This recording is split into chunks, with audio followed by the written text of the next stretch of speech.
Hi, hello everybody. What's going on? Welcome back to another episode of Toxin.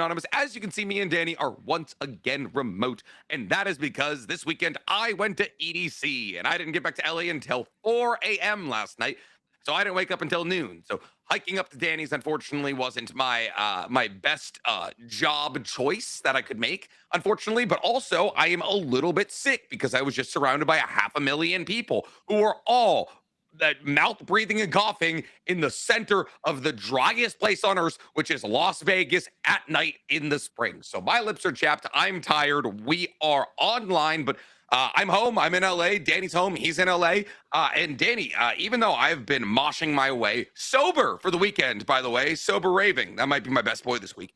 Sober for the weekend. You seem as though you have more of a roller coaster ride this weekend than I did somehow. Boy, have I. I've been just up to my neck in activities and events and nonsense. You've been up to your neck in dogs. No, I don't know. All I'm talking about is the fact that you've adopted Little Wolf as she's being dubbed. Yeah, dude, everyone's been on my ass because, yeah, Tegan Early, the voice of Athena in Epic the Musical, hit me up and was like, I found this puppy on the side of the road, and, you know, he is in bad shape, and I'm only in LA for like a minute, like I can't hold on to it. Do you know anywhere we could bring it? And so I was like, yeah, just bring him over here. We'll hold on to him until we could get like a shelter to take care of him and this and that.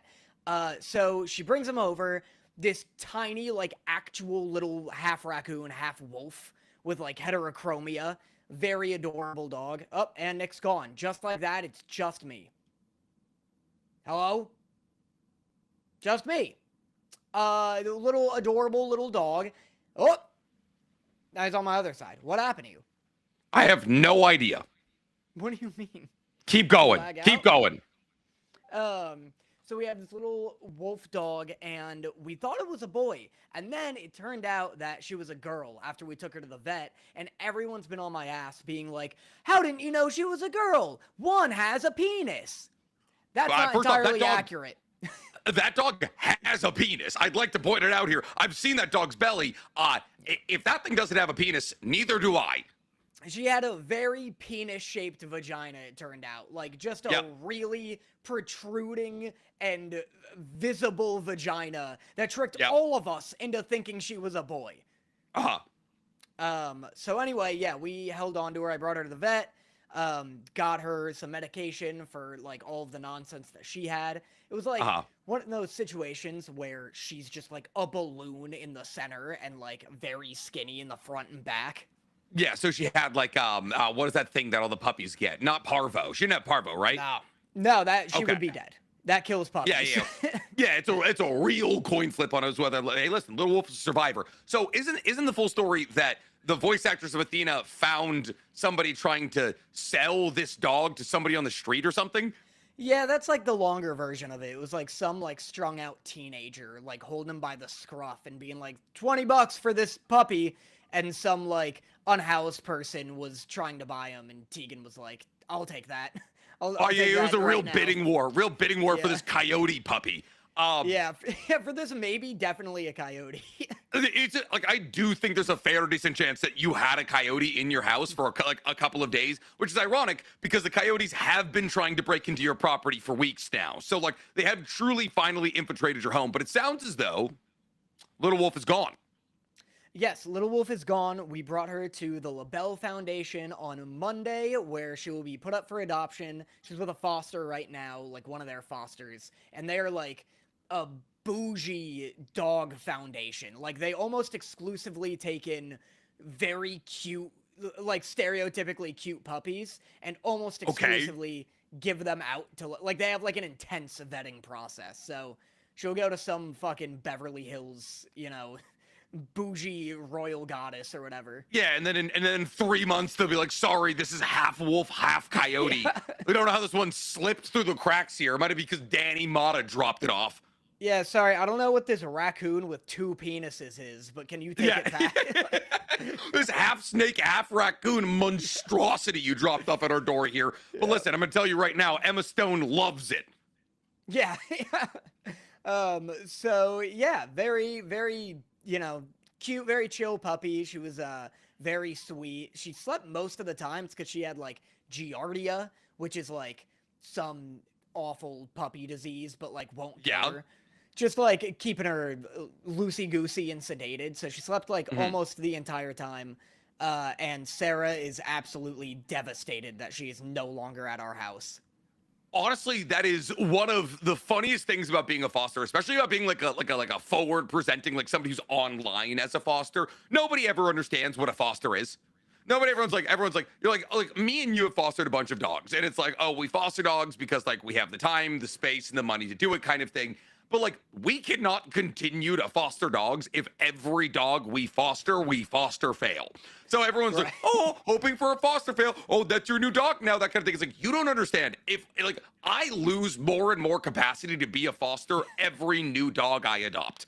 Yeah, I know. I was like, because I wasn't into the idea of fostering dogs because I knew there was like a 98% chance I or Sarah would get extremely attached. And so Yes. Sarah has been like catatonic the last 2 days, Yeah. inconsolable. And I'm like, we can foster more. And she's like, but I fell in love with this one. And so You had it for you had it for 3 days and she was asleep for most of it.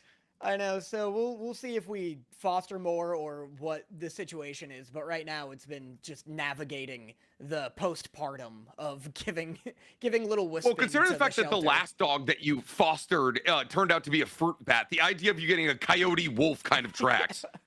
You just I keep know. getting fucking weird, like chimera, like show Tucker chimera dogs. Yeah.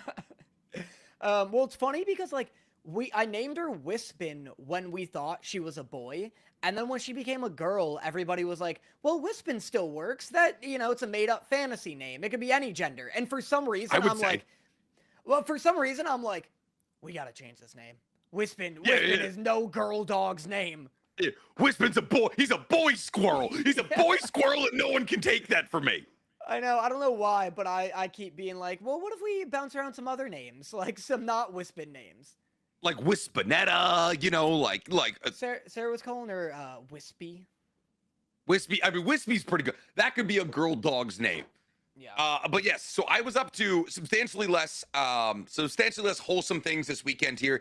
As you guys have all heard, I went to EDC, Electric Daisy Carnival. Haven't been there in 3 or 2 years. And that's because it's exhausting. It's the most tiring thing in the history of things that have ever been created. It's a 3-day long rave that starts at 7 p.m. It ends at 6 a.m. It takes an hour to get there from the strip, an hour to get back. You don't get back until the sun is rising. You wake up 6 hours later, and then you're like, cool, what's another 30,000 steps? But I went with all my friends. We had a great old grandiose time. I got to interview Black Tiger Section again about the dangers of AI entering into art. That video is going out tomorrow, so the same time as this podcast. So go check that out. They just dropped their new manga, Omen. There's physical copies being sold now, that kind of thing. But yeah, Danny, we are in a weird spot right now because we're recording on a Tuesday.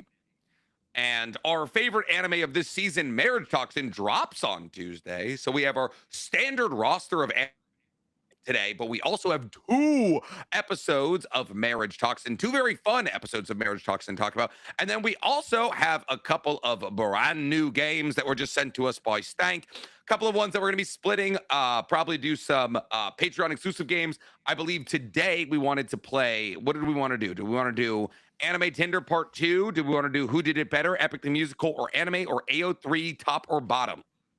I feel like we should save the epic one for when there's like epic news. Yes. Or when we get Jorge on the podcast, your brand new best friend. Yeah, or if we Wait, get my new hold up. best I friend. can't believe we Jorge. didn't talk about this. You went to a fucking amusement park with Jorge.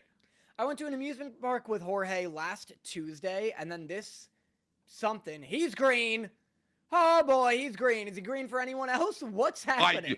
I have no idea what just happened. My whole screen went black. You're entirely green. My screen is black on my end. It sucks because like the like internet pod, the Zoom pods are so convenient and we get such good video quality, but one, obviously people don't prefer them, and two, somehow 2 internet personalities can't figure out decent Wi-Fi. Well, first off, I've been in this home for all of 12 hours, and this is Dorothy's. Can you see me? I'm green. Yeah, you just a big black square coming in like, well, listen, first off, like, All right, because I have hi truly. everybody. Today we have with us Green. Green, I've loved your work ever since you collabed with Yellow and Blue. Can you tell us a little bit about that? Oh God! All right, you're about to lose me. Uh-oh. Uh-oh. A disaster? I'll start reading chat. Green plus Nick equals Grinch? Good. Very good. I'm sorry, Nick. Good video quality. We usually... Primary colors. I'm back.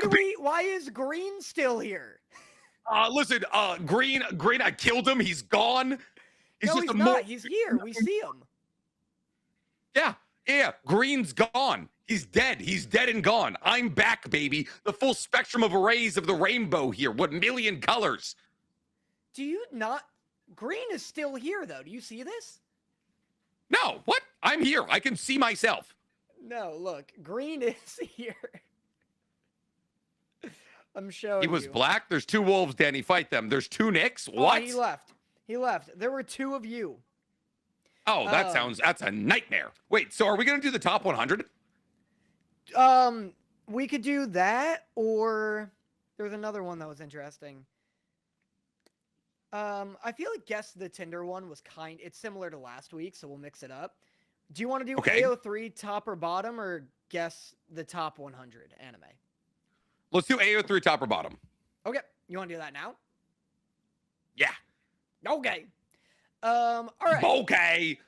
AO3 is a fan fiction website. Thanks for the clarification. Did you know what AO3 was before today, Nick? I knew what AO3 and I know AO3 and Wattpad. I do not know the difference between the two of them. I've never been on either, but I know of their existence. AO3 looks like a website from like 1998 where you learn how to make like Molotov cocktails, and like it looks like 4chan. Yeah, it looks like 4chan. And Wattpad is more. Oh God, is this coded in HTML? This is awful. Yeah, I know. AO3 is like awful to navigate. Okay. I'm typing in my name. That's a mistake. Oh God.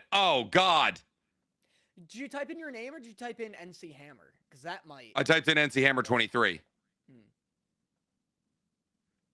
A Dream That Damns by T. Hunt. A Dream That Damns? Yeah, I think it's tagged under Naruto. When Shino is 10, he gets a mark he must never ever show another. Blame NC Hammer for this ship. What did you do? I don't know. Who Should did I you read ship this? Shino with? This is chapter 1, a birthday. Is there a chapter 2? Uh-oh. I don't know if this person got enough feedback from chapter 1 to ever write a chapter 2. How many like hits and shit does it have? I don't even know how I would begin to check that. It's all right, chapter 1 out of 3, 9 comments, 17 kudos, 1 bookmark, 107 hits. Nice. Are you gonna read it? Nice. Good job, T. Hunked. Very nice. Maybe we'll read the chapter that I was responsible for AO3 for Patreon later. That could be fun. So we're gonna do AO3 is a fan fiction website. Below is a series of ships from anime. Your task is to determine who is the top and who is the bottom in the given relationship. The answers are based on AO3 tag numbers within each ship tag. Whoever in the pair has more top tags is the top. Whoever has less is the bottom. That's so interesting. Gotcha. That's very fun. I cannot believe this is something that... Is that a fake cigarette? I can't believe you didn't real... mention it when I pulled it out. I was too busy looking at actual AO3 ships apparently I'm responsible for. Is that a real cigarette? Earlier, I was like, all right, let's get to reading these. And I pulled a cigarette out. No, these are fake. These are for bits. These are for bits like this. Are they like the ones that you use in movies where it's like herbal? Yeah, it's herbal. They smell like vanilla and taste like cigarette. They're technically. Oh, so they're just.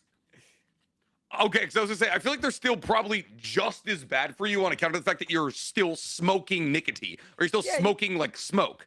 Yeah, you shouldn't be smoking anything, for sure. But if you gotta smoke something, smoke vanilla herbal smokes. Honey Rose London. Good.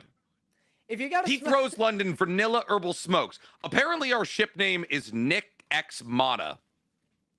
God, I love having a live chat we can read. I also like having a live chat. I love the idea of us Nothing being popped like, up for Nick X Motta. Rats.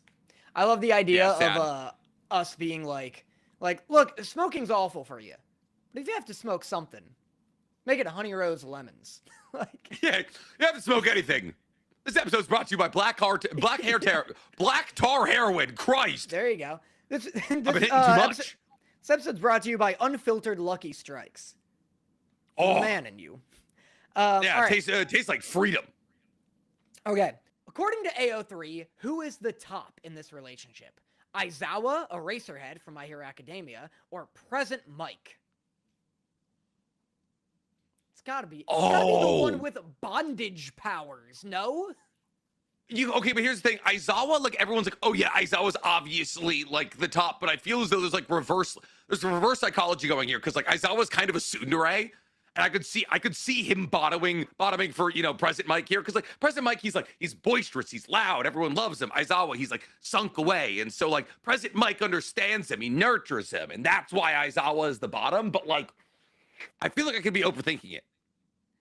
I don't know. I'm trying to think of like lines Aizawa. Like I'm putting myself in the headspace here. I'm the third, I'm in the cuck chair. And I'm like, Cuck I'm Chase like, Lounge. Cuck Chase Lounge. I'm like, what am I hearing right now? You know, what is the audio of the room? And all I'm hearing is like, oh yeah, spank it. And so I think Aizawa is the bottom. Having any kind of sexual relation with Present Mike is like literally a risk. I'd imagine if there were like ball gags were invented for one person, it was probably Present Mike because Jesus Christ, you put yourself in danger. And I'll tell you right now, ball gags are not meant for the tops. That's objectively fair. Okay, so I think we're both in Aizawa for top here. And it is the answer. Present Mike is the top. Are you out of your gourd? Oh, listen, I've only been on AO3 for 10 minutes and I'm already tapped into exactly what they believe. I'm in the fucking zeitgeist. People are too into like subverting expectations. People love like a power bottom. And I think it's too, because this is ridiculous. There's no way. Aizawa has the rope. It's not his power technically, but he knows how to do it, which makes it even more fucking saucy. You know what's perfect? You know what's perfect though? Aizawa, President Mike doesn't need a ball gag because Aizawa can nullify his quirk. Bro. Didn't think about that now, did ya? Didn't think about that. He can literally shut him up. Now we're cooking. Hey man, I'll smoke to that, brother. Do one in one drag. Do one in one drag. Your catatonic girlfriend's gonna love when you start smoking inside as a bit. I like open the door to my bedroom. I know you're upset that we lost Little Wolf, but maybe try have a hit of this. I open the door to my bedroom and it's just like a thick, tangible wall of smoke that I like open another door up. Like... Penelope comes out like tar stained. I saw a comment that. Go on. I was like, I figured if we got rid of one puppy, we could get the other. Yeah, that's what you wanted, right? One in, one out. I saw a comment that was like, smoke the bone, and I was never closer in my life to succumbing to peer pressure. Smoke the bone? Yeah, like, fucking like a cigarette, calling the cigarette a bone, but it was such cool terminology that I was like, let me find a lighter. Like, you're right. Yeah, I was going to say, what are you going to call it, a jazz cigarette next? Yeah, jazz cigarette's great. That's ridiculous, though. AO3's wrong. All right. Who is the top in this relationship, according to AO3? Your Forger or Lloyd Forger? Oh, it's your. 100% it's your. Right? It's 100% it's your. What? Dorothy says your. So what? Yeah, from the peanut gallery, Dorothy says your. And you know what? Listen, as somebody who's been compared to a Lloyd and your-esque situation, I can tell you right now that your is the top in that situation. I didn't realize Dorothy was in the room. I like the idea that you're like, yeah, which one's the top? What's that, sweetie? You don't want me to play this game? Okay. Yeah. This game's stupid. You know what? I'm this embarrassing game sucks, myself. Actually. Okay. Yeah, I like the idea of making just a me total being wall of haunted by myself. the ghost of anime and like throwing opinions at me, so I finally can stop fucking them up myself. It is, yeah, 100% Yor. Yor has 68 top tags. Lloyd has 15. So like this is like people actually voting on it. It is the amount of it's the amount of fan fictions that have like the hashtag your top or Lloyd Gotcha. top on it. So it's like genuinely to be helpful because people will be like, oh, I want a fan fiction that's like Lloyd on top, I guess. And then that's how you find that. So it's a synthesis of all of the fan fictions that have these specific components. Hold up, I'm looking up Motta top. You won't find a damn thing. Not a damn No, you're right. I thing. absolutely won't. Oh, I wonder. Oh man, if Sean knew what he was doing here, he would have ours. He'd have ours listed last. Oh yeah, true. Maybe. I looked up Motta bottom and Motta top, and I didn't get anything. I don't know if I know how to use AO3. Yeah, I was just gonna say I don't think you're using this right. Oh, I'm just. There's a bunch of Danny Mottas. I'm typing up Motta. I'll look up Danny Motta. Yeah, it's basically. Maybe that's why I didn't get anything for us. Danny Motta top. Oh wow! Oh, there's three. There's three. Yeah. Let's go. There's Who am I three for topping? top. Okay, hold up. I'm searching up Danny Motta bottom expeditiously. There's four for bottom. There's four for bottom. Let's go. Look, I'm not shocked. That if anything, I'd be unbelievably shocked if there were more for Danny Top. I'd have to like rebrand my entire personality. I'm in a crop top right now. It is kind of crazy. It is kind of crazy how many were for top though. I was surprised that there was three. One of them was Rompo though. So like, yeah, no, it is. I feel like people shocking. understand in that relationship you are the top. I'm a man wearing tiny little spectacles and a tie-dye crop top right now. Who am I topping? You know? I don't know. A man in tinier spectacles and a thinner crop top. All right, up next, who does AO3 think the top in this relationship is? Kakashi Hatake or Mike Guy? All right, this is another one of those ones where like people are like they're thinking way too hard about it because like the conventional knowledge of this relationship would tell you that Kakashi is the top, right? But in the same way that when we talked Present Mike and Aizawa, people are always gonna be like, oh, the quieter one, and like the quieter one is gonna be the bottom. Like the more boisterous, like even if like Kakashi presents as the person who's in charge of that relationship because like Mike Guy obviously idolizes him. I feel as though people are always gonna like silently root for like the more quiet and reserved one to actually be the bottom. I'm trying to tap in to AO3 logic, so my answer is gonna be the Kakashi's the bottom, even though I believe in the real world Kakashi would be the top. Yeah, Kakashi having a mask is helpful too, because I feel like a lot of people want him to like pull the little mask down and be blushing. You know what I mean? Or I mean, he'll put the little mask down and have a smaller mask under, or big old fake lips. Oh, trust me, we've pulled down Kakashi's mask many a times, and it's never a blush. No, I've seen it. The big lips, the buck teeth, all of the theories. Yep, naturally. The second mask. It is, yeah, Mike Guy's top. I'm telling you right now, it's always going to be the louder one. Mike Guy has 70 tags, and Kakashi has 49. It's honestly very surprising to me that Kakashi only has 49 top tags. You want to know how many Aizawa had? Guess. It's AO3. Aizawa is probably, would you say Aizawa is the character most thirsted after in My Hero Academia? I don't know, because Mike has more. Present Mike has more top tags. I would say Aizawa's got 100. 207. He's that much Present more Mike popular than Kakashi. And Present Mike wonder has if that's because like 234. like My Hero Academia isn't more popular than Naruto, which to me just means that more My Hero Academia fans are writing fanfic than Naruto fans, or Naruto fans use a different platform. I don't know how we would judge, because I think today more people are watching My Hero than Naruto, like actively, considering one's a dead show and the other is a Boruto, you know?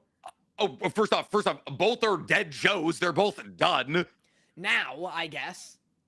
No, I would say it's still like tons of people still watch Naruto to this day. Yeah, but I don't know. I don't know how we would.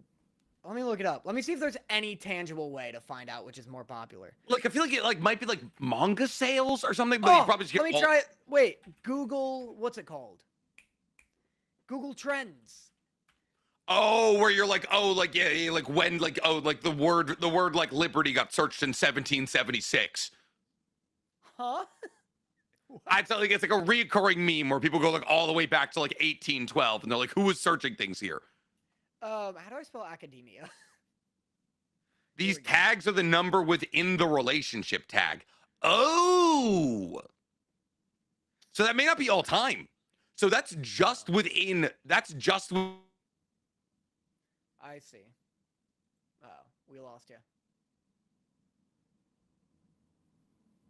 Which is insane. Which is insane, mind you, because that is in my mind, a much more popular like shipping. Yeah, that is insane. So these are recent. I guess that makes sense. It'd be insane if there were only 200 fan fictions about Aizawa over the course of all of history. I mean, would that be? I genuinely do not know the hit rate of fanfic writing. If I have like at least 7, Aizawa should have like 1,000, right? Like, there's no way. That is, you know, very fair considering the fact that you've kind of swagger jacked everything about Aizawa. Okay, here we go. Who does AO3 consider the top in this relationship? Charlie Morningstar or Vaggie from Has Been Hotel? I mean, that feels easy. That's Vaggie. Like, that's not even like you can't even go too far beyond the pale like we've done with Kakashi and Aizawa and all that. Like, that is very clearly just like Vaggie is in control. Like, obviously Charlie from like a power dynamic is like the more like she holds all the power. She's the princess of hell kind of thing. Vaggie is just like a fallen angel or a fallen executioner. And so like, does Charlie technically hold on to more power in hell? 100%. But like, there's multiple times over the course of season 2 where Vaggie's like, Charlie, chill the fuck out. And that's top energy to me. I agree. I think, like, voting... I think voting Charlie to be top is, like, just intentionally going against the grain. But that's why, a part of me, I almost stopped myself and was like, is that what makes it more alluring as a fan fiction? Like, are people like, oh, in canon, Charlie clearly exhibits bottom energy. I want to go out of my way to find, like, what is Charlie like as a top, you know? You know, Danny, I hadn't even thought about the artistic endeavor of all of it. I hadn't thought about the thrill. You know, I've been here just trying to adhere to the lore. I forgot we're talking about artistes. I don't know, people love By the way, people keep throwing out terms. People are like, oh, Charlie's a pleasure top. Charlie's a service top. I don't know what these... Guys, I don't know what these... I've never felt older than I feel right now. Service top confused me. Well, I think Vaggie's social tops and sexual bottoms. What are we saying? What's happening? I guess social top is like what you were talking about, where it's like I present with top energy, and then in the bedroom. Wow, we're learning a lot here. I'm so lost, Danny. All right, oh my God, I feel like this is how every woman I've ever talked to feels like talking to me about anime. Charlie is the top in this relationship with 39 votes, and Vaggie has 16. I think it's always going to be against the grain. I think we just have to vote against our hearts. I mean, but like, all right, the thing is with Mike Kai made sense to me. Like, that one made sense. I followed. It's just like, it feels so cut and dry for Charlie and Vaggie. That feels like, I get it. Once again, the louder one is the bottom. Like, that's always, the louder one is the top. Charlie's louder than Vaggie. My system's broken. Someone said not old, just not gay. That's fair. I guess these are all technically gay terms. I just thought I was tapped in, considering all of the media I engage with. Danny, next episode's gonna have even smaller glasses. Like, he's just like, every gay thing Danny learns shrinks the size of his spectacle. They're just the size of my pupil. Like they perfectly just cover.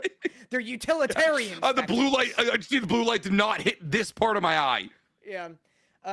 Next episode, I'm just gonna paint one of these black. Call it a key for the cosplay. Yeah. Just a little fucking like pinhole. Who does AO3 think the top is in a relationship between Suguru Geto and Satoru Gojo? I didn't realize both of their names are so similar. I hate the way Gege names people. Welcome to JJK, babe. It's literally from a first name and last name perspective, everybody is mirror letters from each other. I didn't know it was Suguru and Satoru. Like, they're so similar. There's Gojo, Geto, Toji, Togo. Yep, no, there is no Togo. There's Todo. There's Hanami, Nanami. There is fucking. It's a nightmare. Megumi. It's a goddamn nightmare. Anyway, even when you get to the more complicated names, there's Higuruma. There's Hikari. It just never stops. I will say the image they use of Gojo is him just fucking wiping his dick on Jogo's Hanami. arm. No, Jogo. Jogo. Oh yeah. Oh, when he just pulls off Jogo's arm. Yes. Yeah. I've never had a clearer answer here. If I get this wrong, truly everything I know about JJK and its fandom is incorrect. Gojo is the bottom in this relationship. People are saying Geto is top, Gojo is brat. I could say that is the most this is going to be the biggest landslide in everything. Like Gojo obviously presents to the world as very confident. I guess you could say he's social top, service bottom. I mean, one could say that. I don't know about you, Mr. I don't know these terms. I can't learn. I can't approach this conversation with my ears and heart open, Daniel. I'm trying, all right? One might say Gojo is queen maxing. Does that work? that's how weird we sound. Gojo's butt maxing right now. So Gojo is the bottom of this relationship. This is our biggest one-sided one. Okay, it is. Geto is the top with 2,392 recent tags, and Gojo is the bottom with 1,652 recent tags. You said 2,200 tags? Dude, Kakashi and my guy had like 40. Yeah. Dude, you think he's like cracking open that skull and like dipping his balls over that brain? Like what? Well, first off, that's Kenjaku. That's not Geto. That's listen. I could see a scenario where. Does it?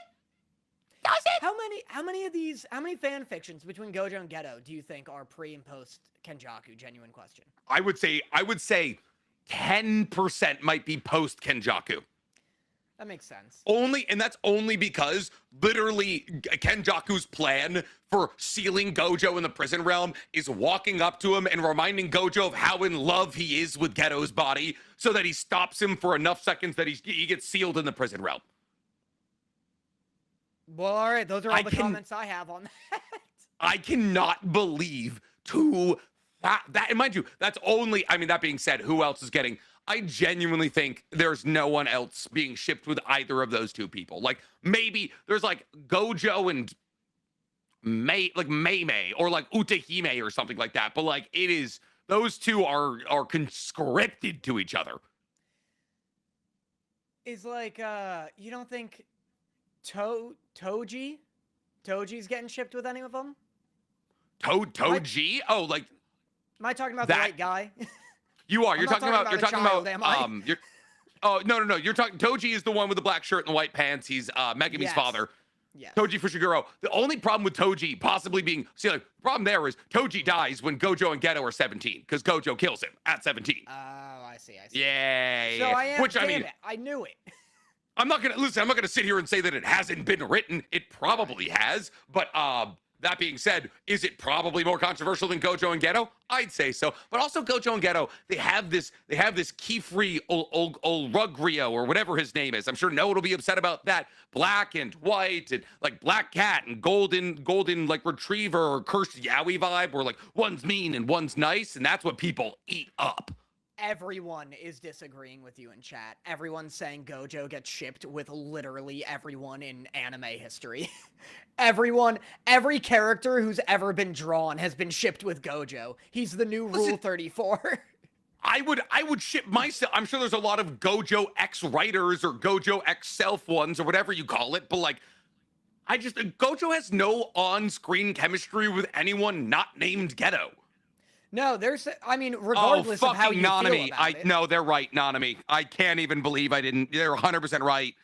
It is Nanami. Yep, you're right. But that's the same thing. It's the same thing. Nanami's cold and calculating, and he's the mean dad, and Gojo's the nice dad. And I'm sorry, you're 100% right. I mean, regardless of how you feel about it doesn't change the fact that Gojo's getting shipped with like everyone who's ever been under the sun. That's Gege's next main character, Go-Go. He's like, I don't know. There's 4 letters in the alphabet. I'm just using them. Yeah. I bet Gojo's been shipped with literally anyone else with white hair. Or do you think, I wonder if there's a lot of white hair on white hair, or if it's usually white hair on black hair. Because I'm like, that's too, I feel like it's almost always white hair on black hair. Chad is saying that Gojo gets shipped with Kakashi a lot, which would just be, that's white on white. actually, I mean, sentimentally, it might line up. That'd be kind of a nightmare. I was thinking like Gojo and Dante, but I'm also just thinking of people my friends are in love with. They would be in. Oh, do you know how insufferable Gojo and Dante would be together? It would just be like them one-upping each other's one-liners, and then like I would grab Dante's gun and blow my shit smooth off. Yeah, I agree. I would do the work for them. Up next, we have, who does AO3 think the top is in this relationship? Madara or Hashirama? It's Hashirama.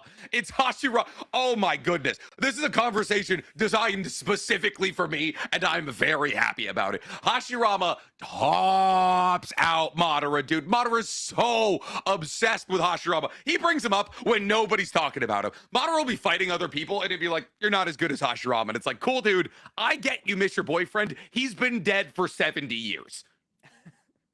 The answer is Hashirama. Oh, it's a tie. It's a full 60-on-60 tie. A complete split. Hashirama and Motta only have 60? Only have You're telling me that Gojo and Geto is 50 times more popular than Hashirama and Motta, the 2 gayest characters ever written outside of Naruto and Sasuke. Naruto and Sasuke are considered the founding fathers of yaoi, and Hashirama and Motta were their prototype. You being shocked that Gojo and Geto are infinitely more popular than Hashirama and Madara just exposes your age, old man. There's no way. There's no way. Danny, I'm looking at AO3. This website is from 1998. This website was made 2 years. This website was made before you were born. Up next, we got... Are these characters the same age? Who does AO3 think the top is in this relationship? Hanji or Levi Ackerman? I don't know if they're the same age. They're absolutely both adults, though. Are they? I didn't know Levi was an adult. Levi's absolutely an adult. Levi's several years older than the main crew. Levi's like 30. Oh, yeah, he's 34. 30. He's 40 yeah, he's 34. by the end of the series. What? Yeah. Levi's old. What do you mean? He's like 4 feet tall. I guess he stopped growing. First off, if there's one podcast that can't look at 5'4" men and go, that's a child, it's us, Dan. Danny, we are the podcast universally known for the saying, you're shorter than I thought you'd be in person. That's fair. He's 5'3". Wow, I can't believe he's 34 years old. He's a tiny little guy, but he's been in the Scouts regiment for like 20 years. Wow. Okay, who do you think tops? They're gonna say Hanji, not even close. Hanji. Yeah, right. Yeah, it's Hanji. It's Hanji. Not even. It's not even. Well, one, he's little. Two, once again, he's the quiet one. And what have we seen? The quiet one always ends up being the bottom for AO3. And Hanji just gives off, that fiery, smoldering kind of, like a big, energetic, fire on fire, burnt up body kind of energy, Boisterous. Yeah, sure, that. It is, Hanj with 30 votes and Levi Ackerman with 27. This is not even a ship that I thought, like this. That is a ship I did not know existed.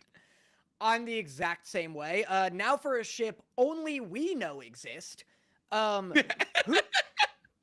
does AO3 think is the top in this relationship? Kazuki from Buddy Daddies and Ray from Buddy Daddies. There's a segment. Listen, I don't like the Buddy Daddies slander. I do not like the Buddy Daddy slander from you at all. This is still one of my favorite anime of all time. If you haven't watched it, if this somehow makes it onto a short form platforms, if you haven't watched Buddy Daddies, go watch it. 12 episodes, going to heal you internally. It's a better version of Spy Family. If you ask me, I think we all know it's because this is another quiet, loud situation here. It's definitely Ray. Like in this case, it's Ray, but the answer that we will be given is Kazuki.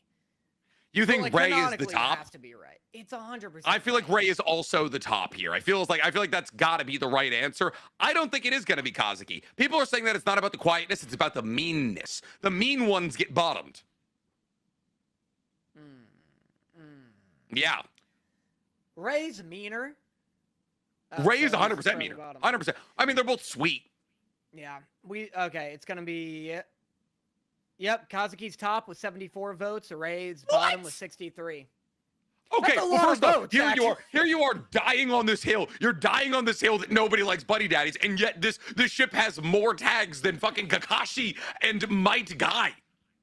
Yeah, it's got more than Levi and Hanj, more than the other ones. Oh, no, we're done. That's it. Those were all of them. That's it, which means we can get to the part of this podcast where we talk about anime. Yes. Yes. Well, thank you guys so much for checking in for this week's episode. We're going to be skipping. No, I'm kidding. So what is our bottom episode of the week? Oh, are we doing... Let's do a show and then Super Chats? Oh, we should do Super Chats first, actually, because Stank has been feeding us those. I've been getting a bunch of Discord notifications here. So for those of you watching the live show right now, if you sent a Super Chat, we are not ignoring you. We can't see the Super Chats because of the platform that we use. And so we have our lovely editor and Discord moderator, Stank, send those into our group chat over on Discord so we can read them right now. So we are coming into our favorite part of our live show here, Super Chat Corner. Blast Boy asks, what anime do you think needs a The Boys style parody? The Boys style parody? Is The Boys even parody anymore? You know, like The Boys is in such a weird spot right now. And I'm a big Boys fan. I understand. I can identify the fact that season 4 and season 5 aren't their best ever seasons, and like it's starting to feel too on the nose. But I feel like that's less their fault and more like they wrote this shit a year and a half ago. We all know how long it takes to make like productions of this size and quality, like The Boys does. Like, it's not The Boys showrunner's fault that Homelander is like, oh, I'm God, and then Donald Trump AI generates himself as Jesus. He's like, they're doing interviews, and they're like, fucking, we didn't know this was gonna happen. We just thought it'd be silly if it did, and like, reality is stranger than fiction. I mean, that's fair. I mean more, I haven't watched the latest season, but... like, The Boys, I remember like 2 or 3 years ago at San Diego Comic-Con, The Boys did a funny, like, parody of Marvel's, like, rollout of all of their upcoming movies and shows. And they're like, here's the next 10 years of The Boys content. Enter the Deep, Getting Deeper, Into the Abyss. You know, it was like each year we were gonna get, like, 3 spin-off shows. And everyone laughed, because Marvel sucks, and isn't that so funny?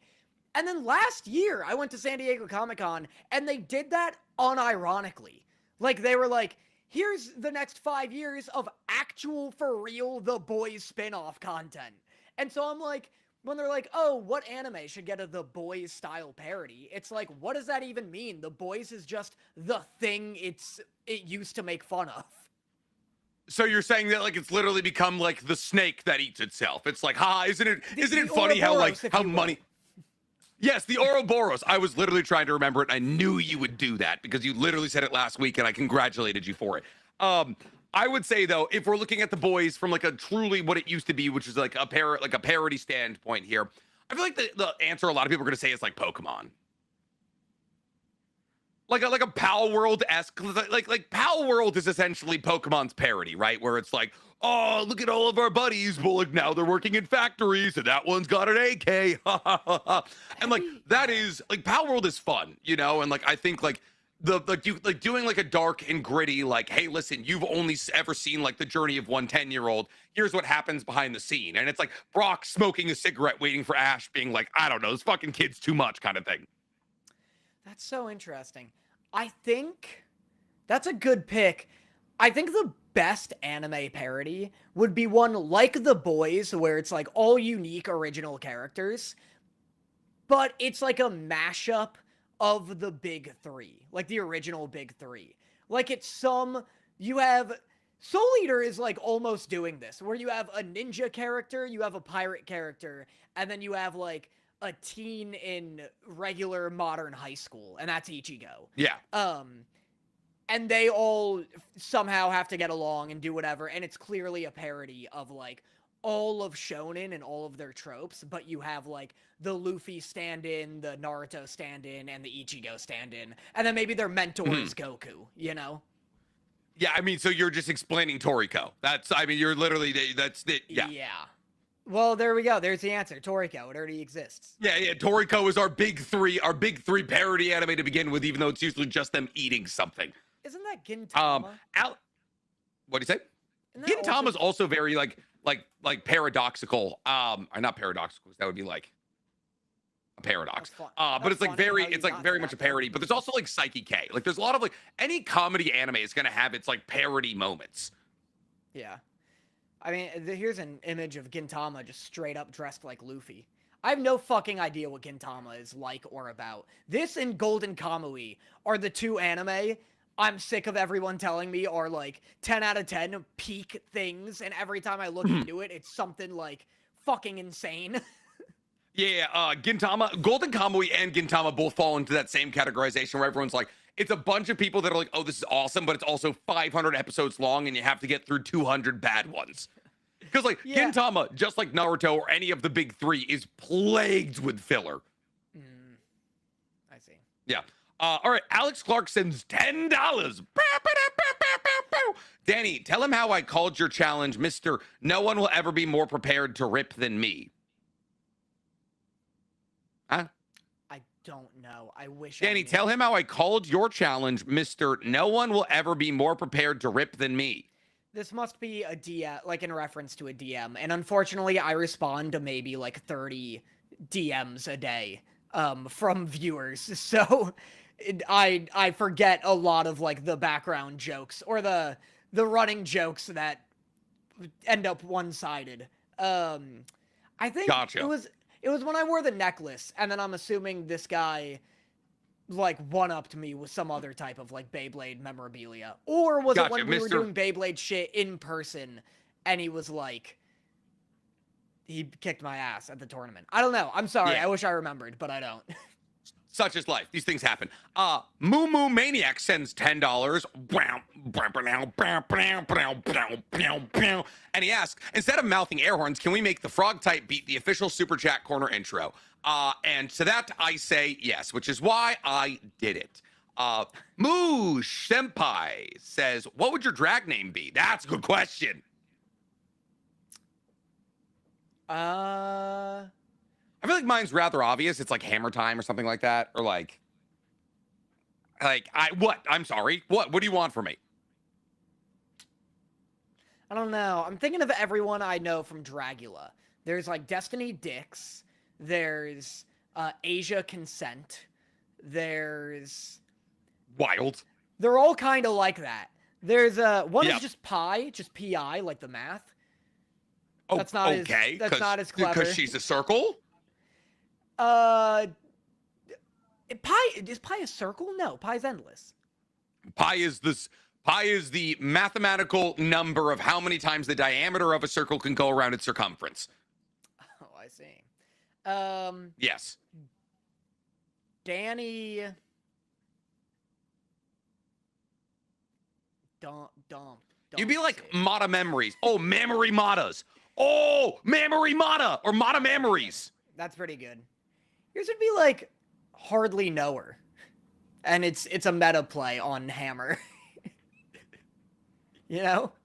What about Cox Connor Cox, Cox Corner. My mother. I'm not nice gonna cock Hammer. Nice cock hammer. I mean, this is I was so much. Mine was so much better for you. You've underserved me. It's tough. It's Miss not something Pinkley I asked, think of. I'm going to see Freerin in orchestra on Thursday. I guess that's not really an ask, it's more of a tell. That's awesome. Freerin seems like a fantastic anime, or just IP to see in orchestra.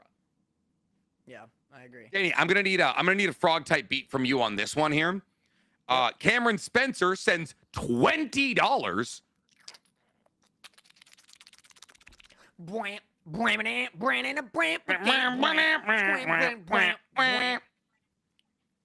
Thank you. Hey guys, love the pod on your channel. All the work you do. Danny, please watch the new seasons of Black Butler. Nick, please make every Greed Island card info video. Also, I once again recommend Psychopath. I do need to do the every. It's 145 goddamn cards. It's 100 numbered cards, 40 spell cards, and then there's like a bunch of miscellaneous bullshit. It's an insane video. It'll be 2 hours long, but I should do it. When I was thinking that'd be better. Black Butler. Yeah, I got to get around to it. Literally all anime reactions have been getting sniped by copyright for me. Like every day I wake up to an email that's like, "Oh, this Full Metal Alchemist video got taken down." And so I've been That's crazy. All of them. That's why I've been reacting. We gotta get you talking to licensors. Yeah, I guess. That's why I've been uploading Witch Hat reactions on Patreon, and I might continue to do that like after Witch Hat, where I'm like doing a monthly reaction to something like Oron High School Host Club or Apothecary Diaries, and then like a weekly reaction to a different thing.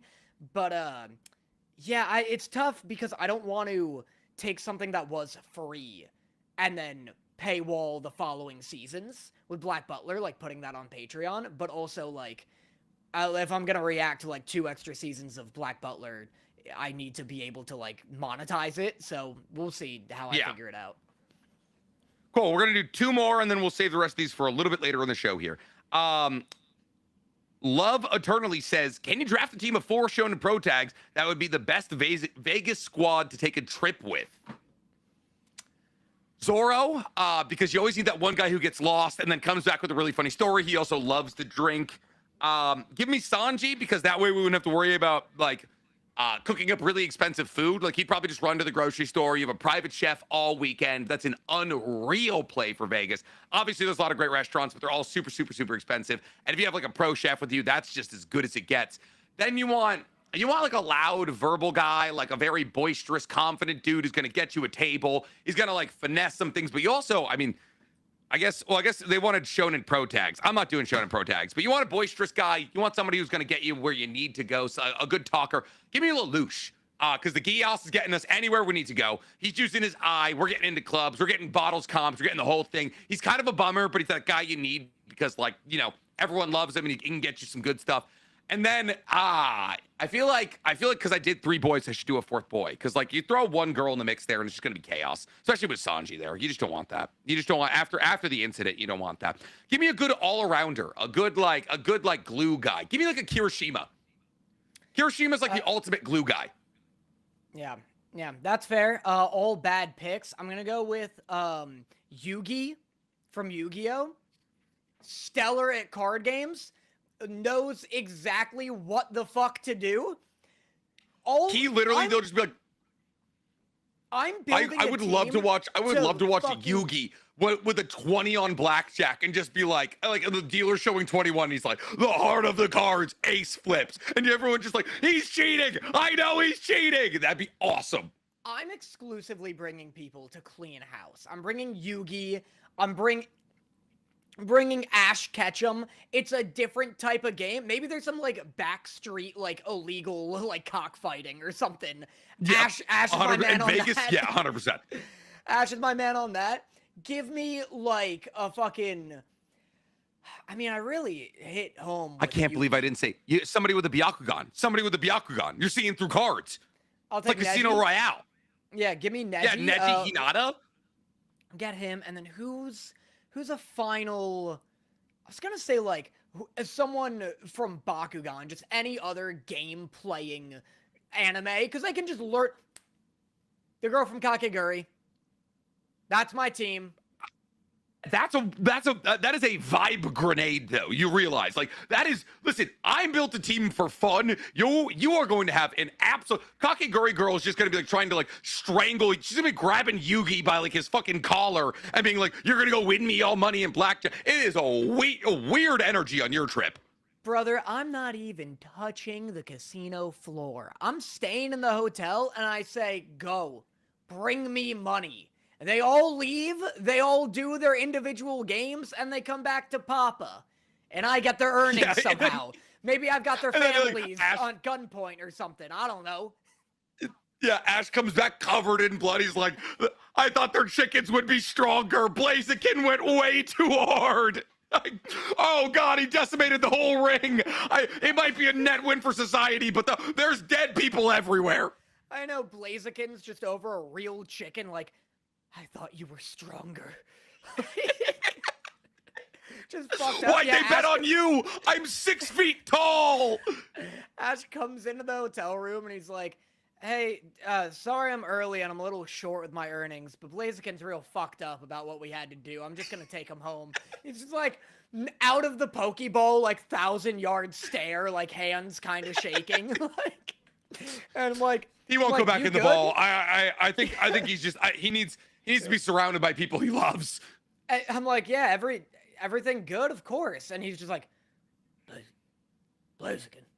I'm like, what was that? And he's like, I just need some time alone. I don't, is there a Clefairy nearby or something? I need to talk to somebody who understands. Yeah. He's like, no. All right, last one up here. Ice Strain says, Patreon wants to know if you boys would do the watermelon smashing challenge to raise awareness and funds for Women's Health and Stroke Foundation. I don't know what it is. People, a bunch of men are smashing watermelon between their thighs. How? It'll take me hours. We'll do a whole 2-hour like Patreon episode of Danny just being like, Says creators influenced with smashing a watermelon between their thighs to raise awareness and funds for the American Heart Association.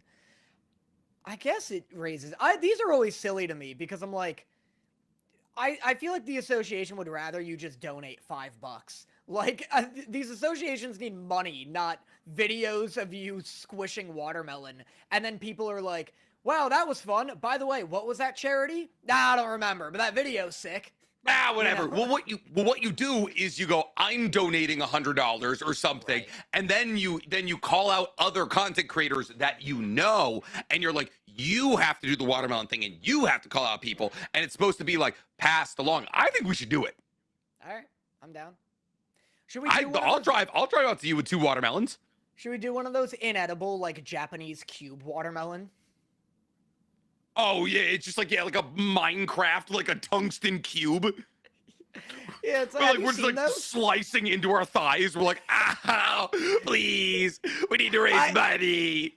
I didn't know a pyramid was the most structurally sound object. I just thought it'd be good for the video. Don't send the money to The whole inside of my legs are gonna be black because I'm gonna have to like slap at it like a fucking bird. We'll do like the karate thing where we do some pre-cuts. We'll get we'll pre-cut the board a little bit. They'll know that's cheating. We'll see. We'll see. Can I do it? What if we do it like between our cheeks? Is the gap in your ass so large you can fit No. a watermelon in there? Here's what I'm thinking. You're Miles Morales. Me, I'm Miles Morales. Okay, cool. Oh, huge.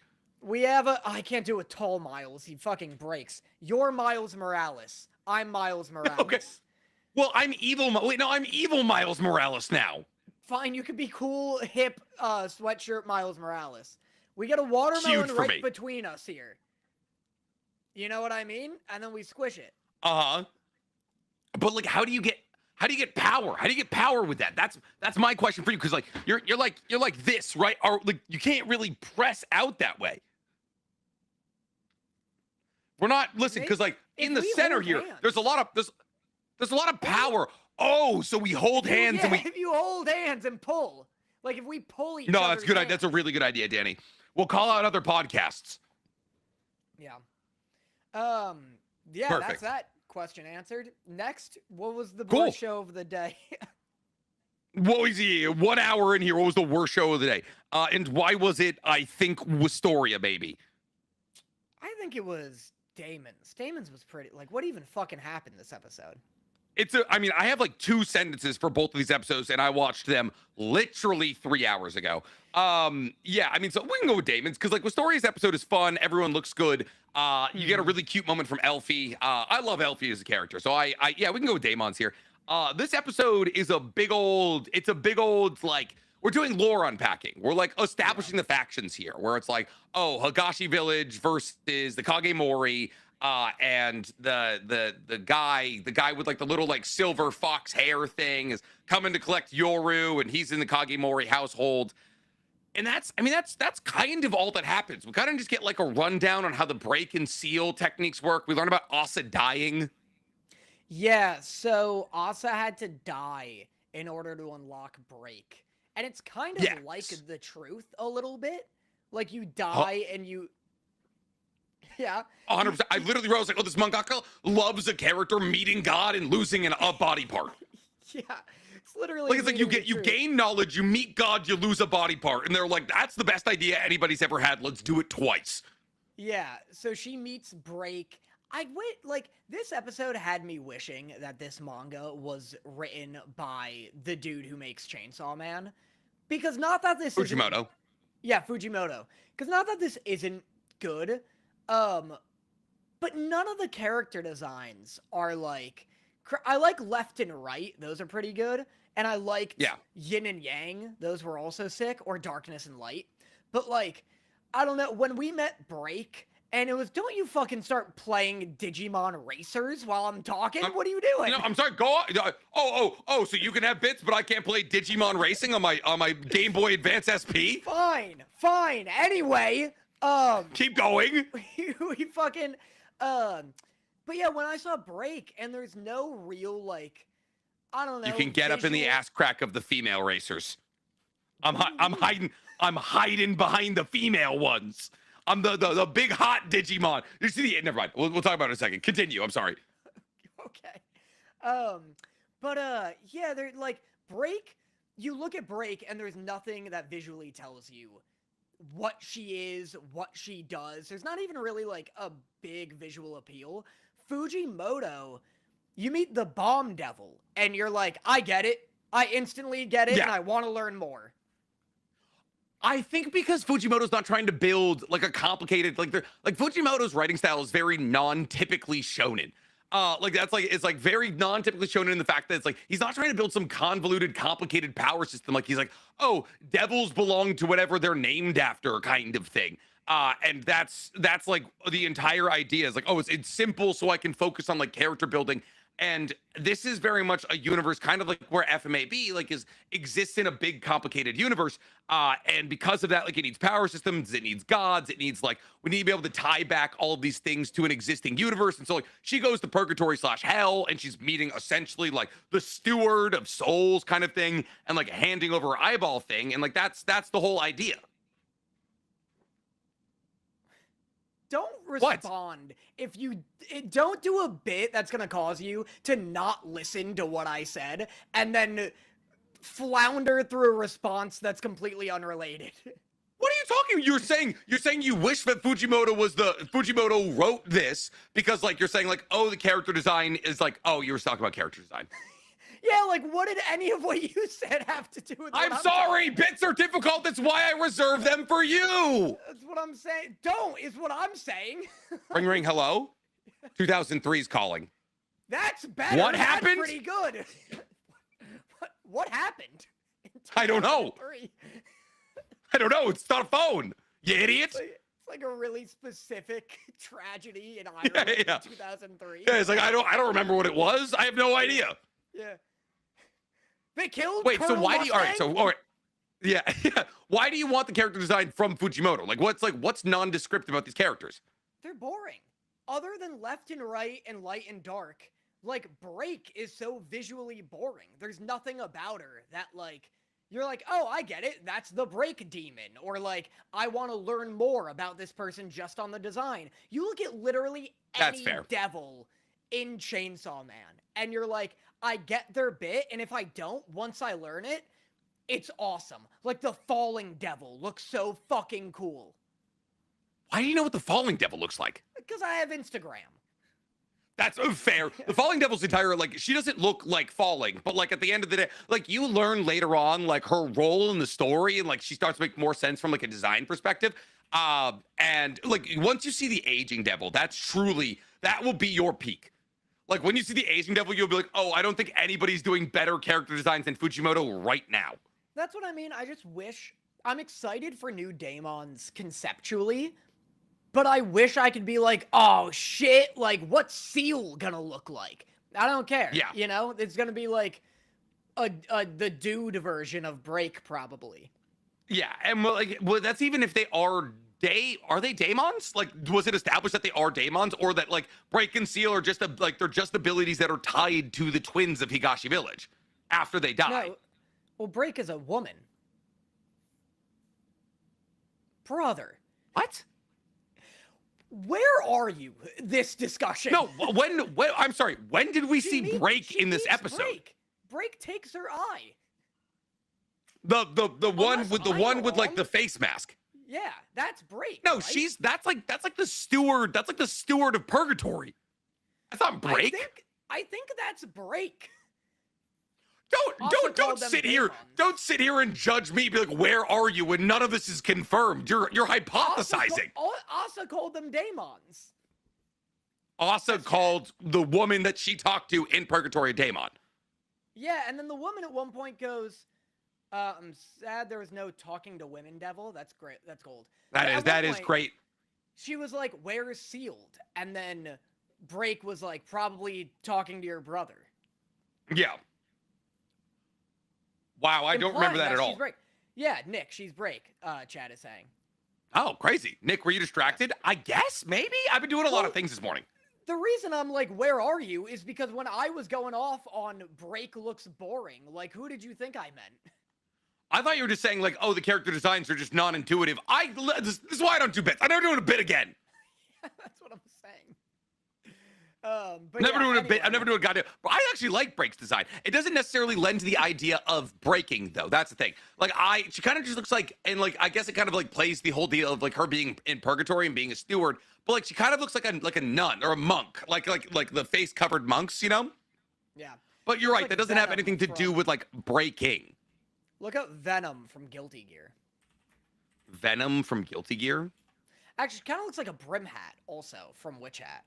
She does. So that's what it is. I like, for some reason it felt okay. I can see where you got Venom for sure.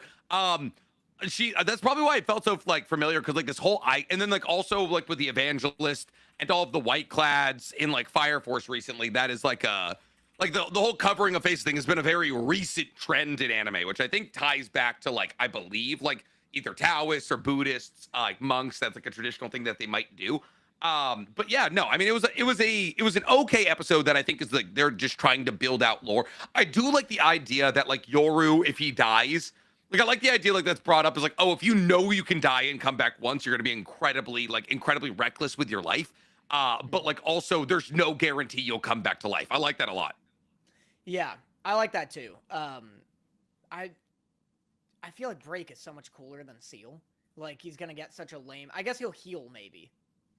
But like we don't even know. Like I think they said specifically that like when they were like, oh, Austin isn't coming back to life. They're like, it's like okay, with Seal will be able to control the entirety of the underworld or something like that.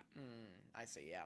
Yeah. So like I think the problem is right now is like honestly to me Break feels less interesting because like I feel like you can do less with the idea of breaking. Like obviously we saw Asa break that contract with that Daemon and then immediately contract to herself, which was sick, and it was like a really cool extension of the technique and the idea of breaking.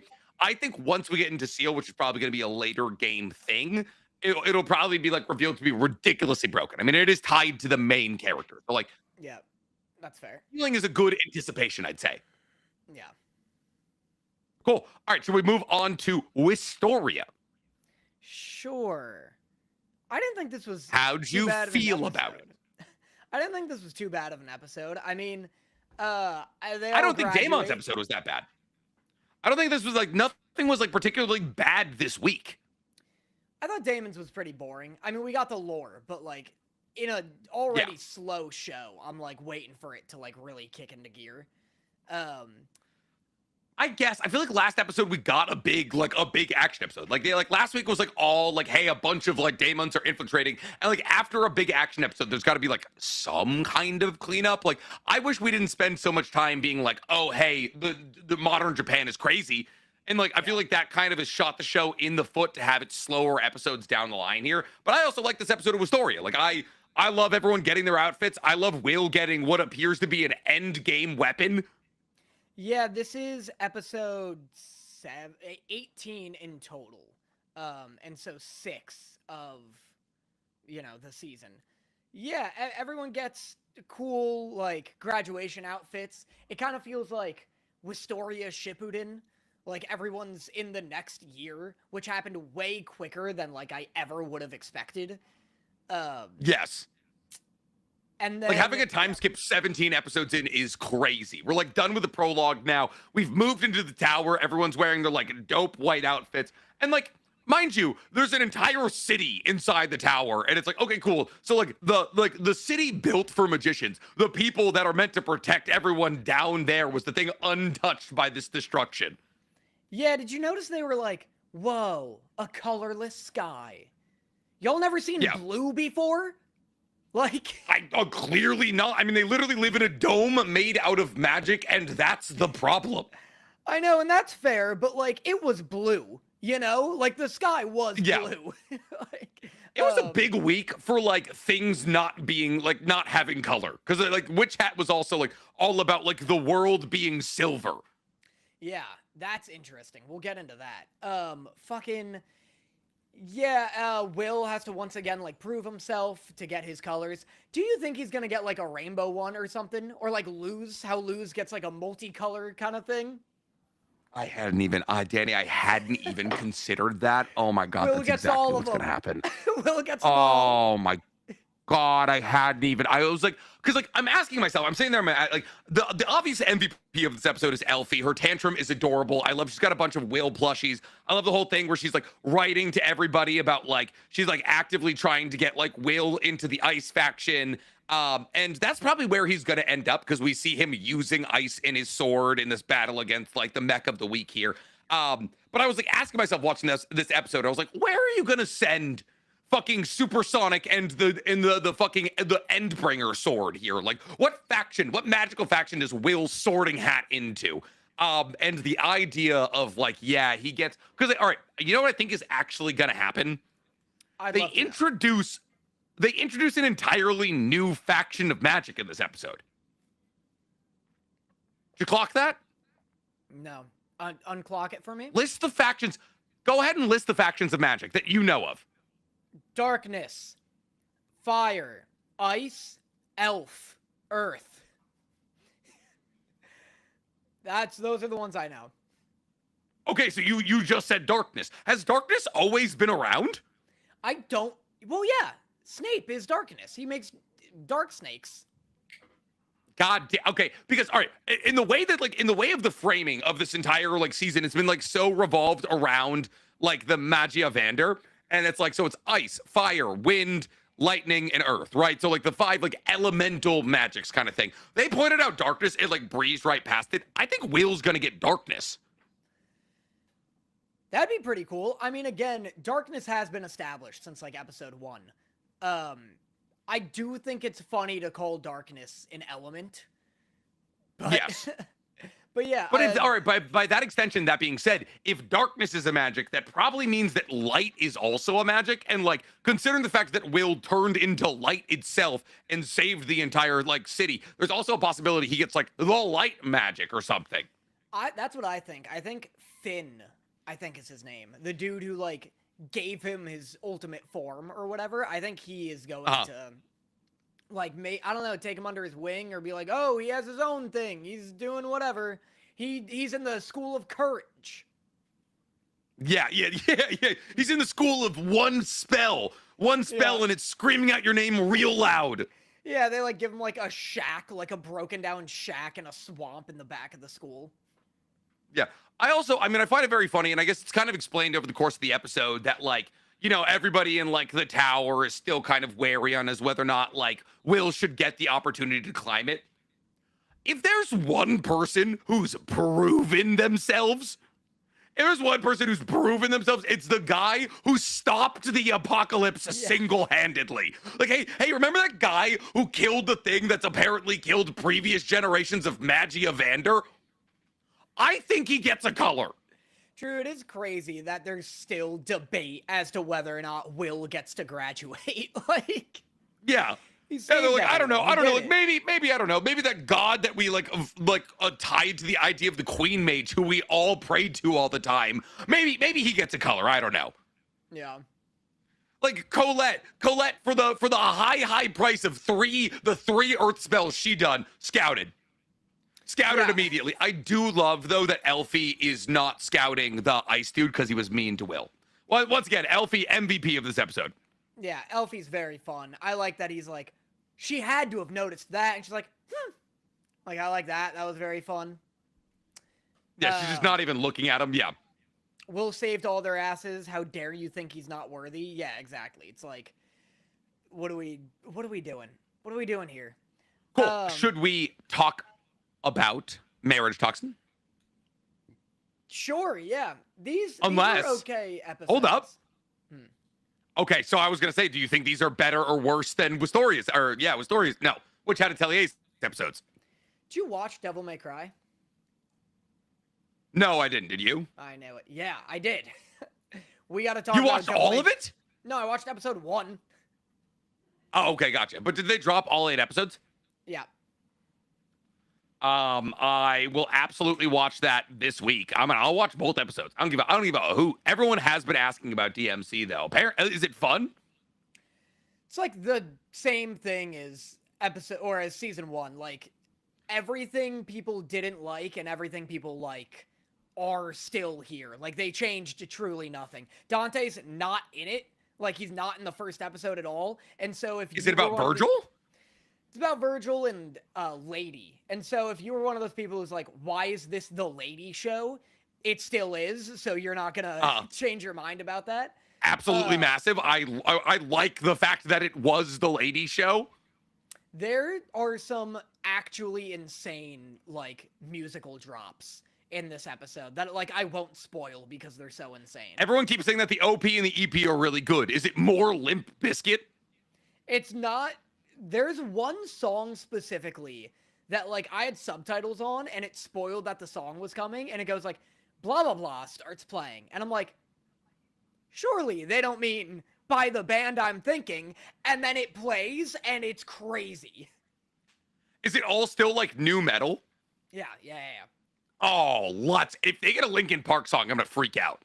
That would go so hard. I mean, they were doing Evanescence and Limp Bizkit last season, so I could see a Linkin Park song coming up at some point here. But yeah, no, Marriage Toxin is definitely not better than Witch Hat these last 2 weeks. Yeah, I mean, Witch Hat has been very, very good, very consistently here. The first 2 episodes of Marriage Toxin probably couldn't have been more different. Like episode 6, I believe, and episode 7. were both, I actually really enjoyed both of these episodes. I mean, like I said, they're not Witch Hat Atelier level, but like both of these episodes are objectively very good. Like the episode 6 focuses around the battle against the Sound Master. We get like some real life magic happening from the girlfriend of the week here. And then episode 7 is the Bug Master's wedding, which is like weirdly sweet for the characters we're describing here. We get like some pretty awesome lore drops as well. You want to start with episode 6 here? Sure, yeah. I mean, in Marriage Toxin fashion, this has such a good bit. Marriage Toxin's always running great bits. I love how this opens with the sound guy. He has his violin, and he's like, he's like, Garu or whatever is like, he's about to activate his abilities. What's he gonna do? And he's about to pluck it, and then he just throws the violin at him. It just gets stuck in the tree behind him, and he's like, you made a violin as a projectile weapon? Why? As a distraction? Great bit. It's awesome. It's really funny. Other than that, oh, there's a bit where some helicopters come in, and the girlfriend's dad is, like, doing some pull-ups on them. Yeah, the uncle is like tied to the helicopter doing chin-ups. Dude, wait, hold up. We're blowing past a lot of good stuff here. I'm hitting the bits. That's all. Okay, gotcha. Okay. Go on. Well, no, I was just gonna say, well, did you catch that the company is called Balzac? Yeah, well, that's a real company, right? Because I was also like, yeah, Balzac is real. Let me see. Is it? Yup. Wait, what is it? Wait, no, Balzac, like Honoré de Balzac is apparently a French novelist and playwright. Maybe that's who I'm thinking of. Honoré de Balzac. Yeah, okay. You're thinking about the French playwright, Honoré de Balzac? Yeah, I think that's who I'm thinking. Because I was like, I've heard this before, and this was funny to me. Yeah, I thought it was crazy that the company was called Balzac. But I was like, so that's another great bit. Yeah, that is a good bit. Gunfoot is a pretty good bit. Do you see that guy who has a gun for a foot? Yeah. Have you ever seen shit, what is it?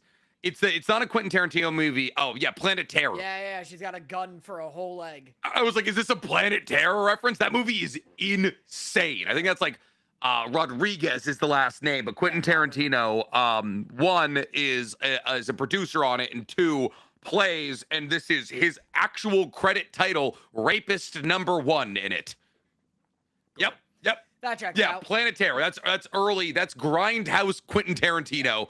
The early 2000s was a wild time for him. But yeah, so he fights the sound guy, and we find out that the sound guy has to be in like peak physical condition at all times to use his ability. I love that he, in a not dumb way, is like a Inosuke, where he has like perfect control over every single muscle of his body. Okay. It's dumb when Inosuke does it, but it's cool how this guy does it. I do like that. Like, so at the end of the episode that we see, he's going to he's going to a hot springs, and we see him in his like Death Stranding like backpack standing on top of the hot springs. And you're like, oh, it kind of makes sense now that he had like a fucking massage chair on him. Like, this guy needs to live the most relaxed lifestyle of all time to make a fucking kaiju. Yeah, do you like fucking Garu throwing the water solvent or whatever like down his throat? Dude, that fight sequence was gorgeous. Like, literally gorgeous. Like, there's a sequence where, like, he's, like, drinking in, like, the phytosides or something like that. Like, it's, like, some, like, regenerative thing that trees make, and it's actually poison because, of course, it is. It's green, you idiot. You goddamn idiot. You find the poison master and you go to the green thing. That's the color of poison. And, like, there's this sequence where he's, like, about to try and, like, you see him inhale and he, like, flexes his body, and like you see his like abs ripple as he's about to push out the poison, and out of nowhere, water soluble solvent comes back in here, shoves it all back in. It looked like JJK. Like, it was like beautifully like it was like sketchily, like the outlines were like a sketchy thick black line. It was awesome. Yeah, it was very cool. I couldn't get over just this poor man trying to. Well, that's what I was talking about. He has like perfect control of his body, and he was like, "I'll just throw this up," and you see his like muscles tense, and then he just fucking stuffs it back into him. I'm like, man, this I don't know. He's a bad guy, but I don't know if anyone deserves this. No one deserves the poison shoved back down their throat. Yeah. The rest of this episode is actually like, honestly, I think what's separating this episode from like a standard romance anime is like kind of how this episode wraps up. In that like there's a big focus on our love interest, like in this character dressing up as like as a real life witch, just like doing fire magic and everything, and like her breaking everybody out of psychosis. And what I actually really appreciate about this show is that not only is Garo the main character doing growing, but like all of the people he interacts with are also growing and learning from these experiences. So like not only is he getting over his stage fright, but like this girl is getting over like the stage fright she feels about running a company and like making friends and all of that. And like she's learning from like Garo's marriage advisor, whose name Ushiko or Ushino or something like that. She's learning from the marriage advisor about like how to speak at like and like is public speak and like how to like maintain the attention of a crowd and all of that. And my favorite takeaway from this episode is Garo, like when he sees that this girl like that he's been talking to is like probably too overladen with like the idea of taking over this company as CEO, and he just removes himself. He's like, listen, look, she has more important things going on than possibly falling in love with me. And I love that like the onus of the continuation of this relationship falls to her. Yeah. No, I agree. So yeah, I episode 6, I truly felt, I mean, I feel like it is funny because I feel like this is a show that wants you to choose. It's a show that wants you to choose, like, oh, hey, like this one girl is your favorite or this one girl is your favorite, like who's your bias kind of thing. And I would say, like, even though like I feel like both of these characters like were on a very similar arc of growth, this isn't the girl that I would root for like ending up with Garo at the very end. No, I agree. I like the shark girl. I mean, I think it's all roads are leading to his blonde friend, like, Yes. dating him. Because the marriage episode kind of touches on that, where they're like, please take good care of him. Another fantastic episode filled with bits. Like him getting like who's the guy? Hellbringered in the beginning, just getting a bunch of needles to the face and getting rejuvenated. Undeadnizzy. They said it in Japanese. Yeah, Undeadness. Yeah, Undeadnessy Land. Yeah, which is Disney World. Yeah, that dude's a weird Bart Simpson looking kids. Yeah. They all have this like huge like Bart Simpson haircut. They're all JJBA fandom's gonna be so mad at me. I don't know how to. It's French. Pon I don't remember it. I don't know. I wouldn't have attempted it. Yeah, it's a tough one. They are Yeah, so Bug Monster is getting married, which is hilarious. He brought his finest centipede shoes. Thank God. Yes. God bless him. His dancing centipedes, if you shall. First off, listen, would you date somebody with spider mouth if they also had butterfly wings? Butterfly wings was a crazy pull, for sure. You think he only busts that out on his wedding day, though? Like... I had imagine that is. If you have butterfly wings, I'm using them all the time. That being said, if everyone was like, "Oh wow, he's so creepy," like centipede shoes are gross, spider mouth is disgusting, butterfly wings on his wedding day, well, 2 fingers as he floats up through the air. Yeah, take this. I'm out of my cocoon, bitches. As he flutters away. Hold on, let me pull this bit off. Like, yeah, he's just. Yeah. Fuck y'all. I'm married. You're not. Spider Mouth is a deal breaker for me, but centipede shoes are awesome. They're I mean, it's Spider Mouth, but he wears a mask. For sure, but it's under. The issue is I don't fully know what Spider Mouth looks like. That's what I genuinely think it's like the Predator. Like that's why I always wear the mask. Like he opens it up and it's 2 spiders just opening up side to side. My God. Yeah, it's not good. What a nightmare. It is a weirdly touching episode, though. Like getting the backstory of like, oh, hey, Garo's like the most important guy, which I thought was a really cool exposition add to this. Because like, of course, the Poison family is huge in this economy run on assassins. Yeah, that does make a lot of sense. And it felt very like Japanese in terms of like, yeah, I buy that one of the top heads of these clans is like the Poison Masters. Yeah. It's unique that it's the protagonist. Like, yeah. I feel like usually it wouldn't be, but, fucking, yeah, dude, we learn about the hierarchy, and that scene where he's, like, his dad, Spider-Mouth's dad is, like, yeah, the Poison clan only uses people. They use us all as pawns to get whatever they want. And then he's like, please kill my son to spare my life. And that was sick. That was a great, like, really. I do love that we're getting like little looks into the past through the characters that we're meeting, and like we're learning about Garrow's upcoming and all of that, and like how brutal it was, and how he didn't really want to like do any of this, which I feel like is like what it gives more credence to the idea that he will end up with like Orishino or something like that, whatever the blonde girl's name. Because like it's like, oh, like he's shirking his responsibility. Like the whole system is kind of fucked. So like he's gonna shirk the system by ending up with somebody who he can't make a child with, you know? Yeah. Drink the piss, shirk the system. Was that Limp Bizkit? No, it's a parody song that's like, suck the dick, drink the piss. Oh, was like, that guy who made all of the parody songs? That was the new metal parody song. Kyle Gordon. Yeah, Kyle Gordon, that was his name. Yeah, whatever happened to him? He was very good at like covering a bunch of different genres. He's still doing it. I'd imagine. It takes time. But dude. Yeah. Oh, go on. Oh, I was gonna say, did you like roulette? Did you like roulette explosive ankles? Love that guy. Yeah. That guy's awesome. Dude, the second he gets explosive arms, instantly unloads them on two random goons. Like, I love gambling when it comes to just blowing myself up 5 times. Yeah, he's like just a torso and a head, and he's like pissed this guy is saving his life. It's so funny. What's so funny is like I thought when they were describing it, he was like, oh, like you can blow yourself up, like you can blow yourself up like Rexplode from Invincible, right? Like you ever get in a corner, like if somebody like corners you, blow yourself up and you'll take them out with you. Nope. The entire purpose of this was like if you punch somebody, click your teeth, and maybe the correct arm will blow up. Because it's roulette. It's roulette. There's no guarantee that the right arm or right leg blows up when he punches somebody. Yeah, he just got lucky. He's a good gambler. It's just and completely asinine. And he kills himself at the end.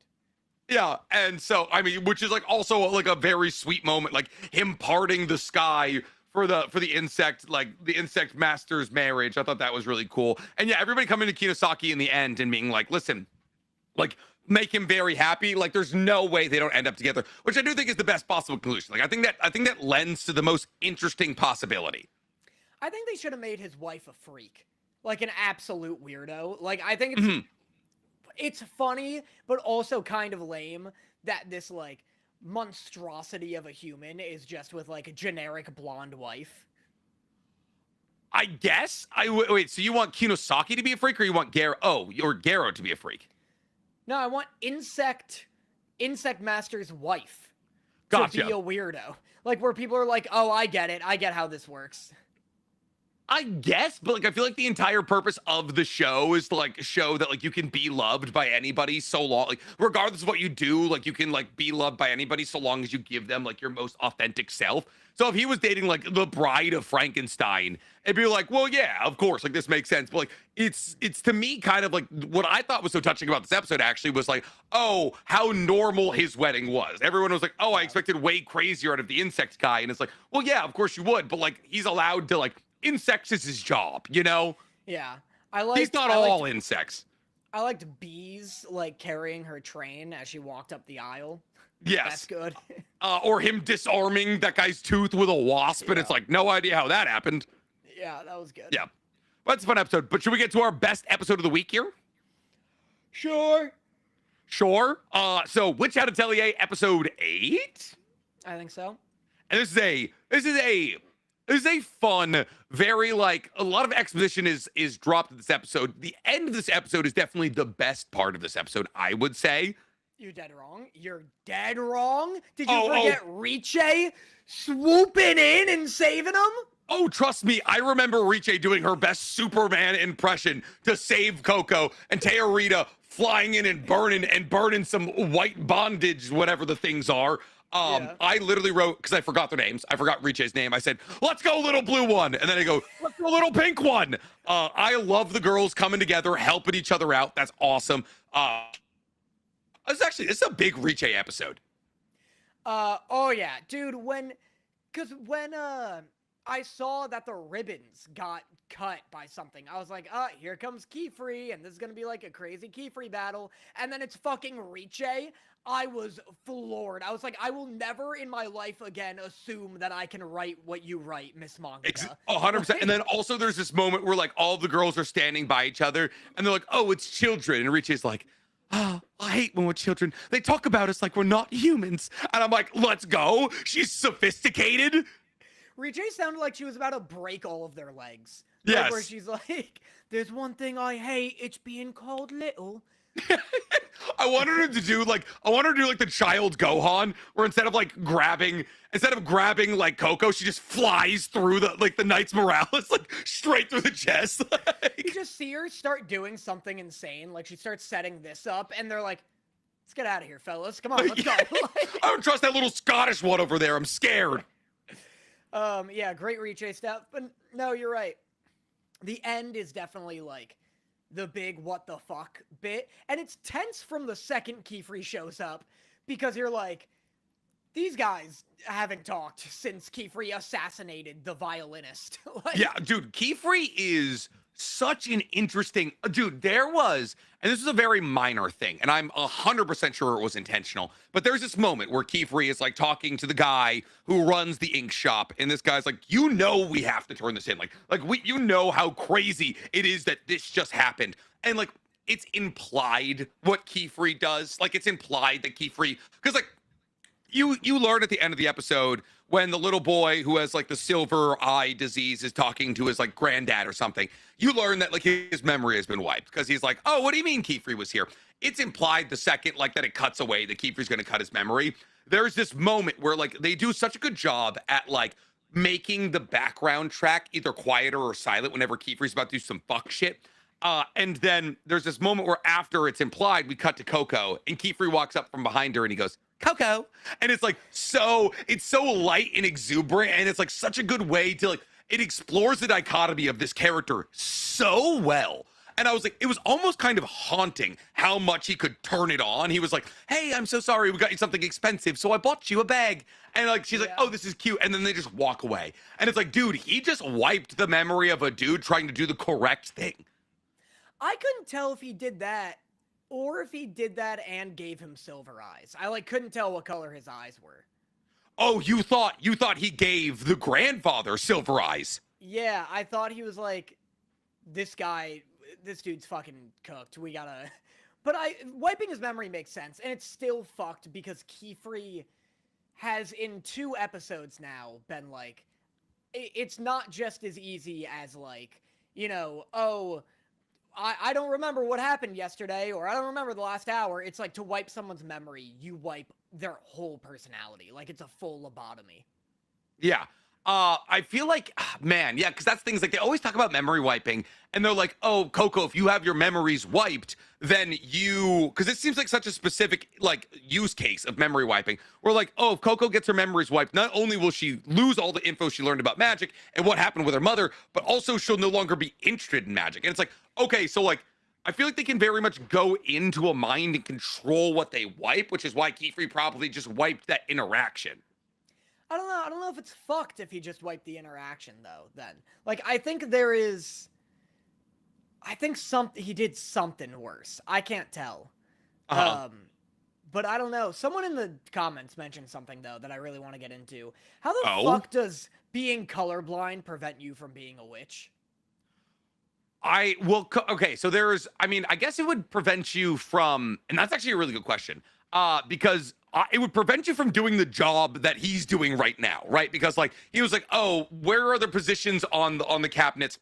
I can't see color, so I remember them by position kind of thing. So like if your job is to mix ink with specifically colored ingredients, I could see how that would stop you from like doing that job. Everything we've seen is just like you dip a pen and you draw a circle. Why would that stop you?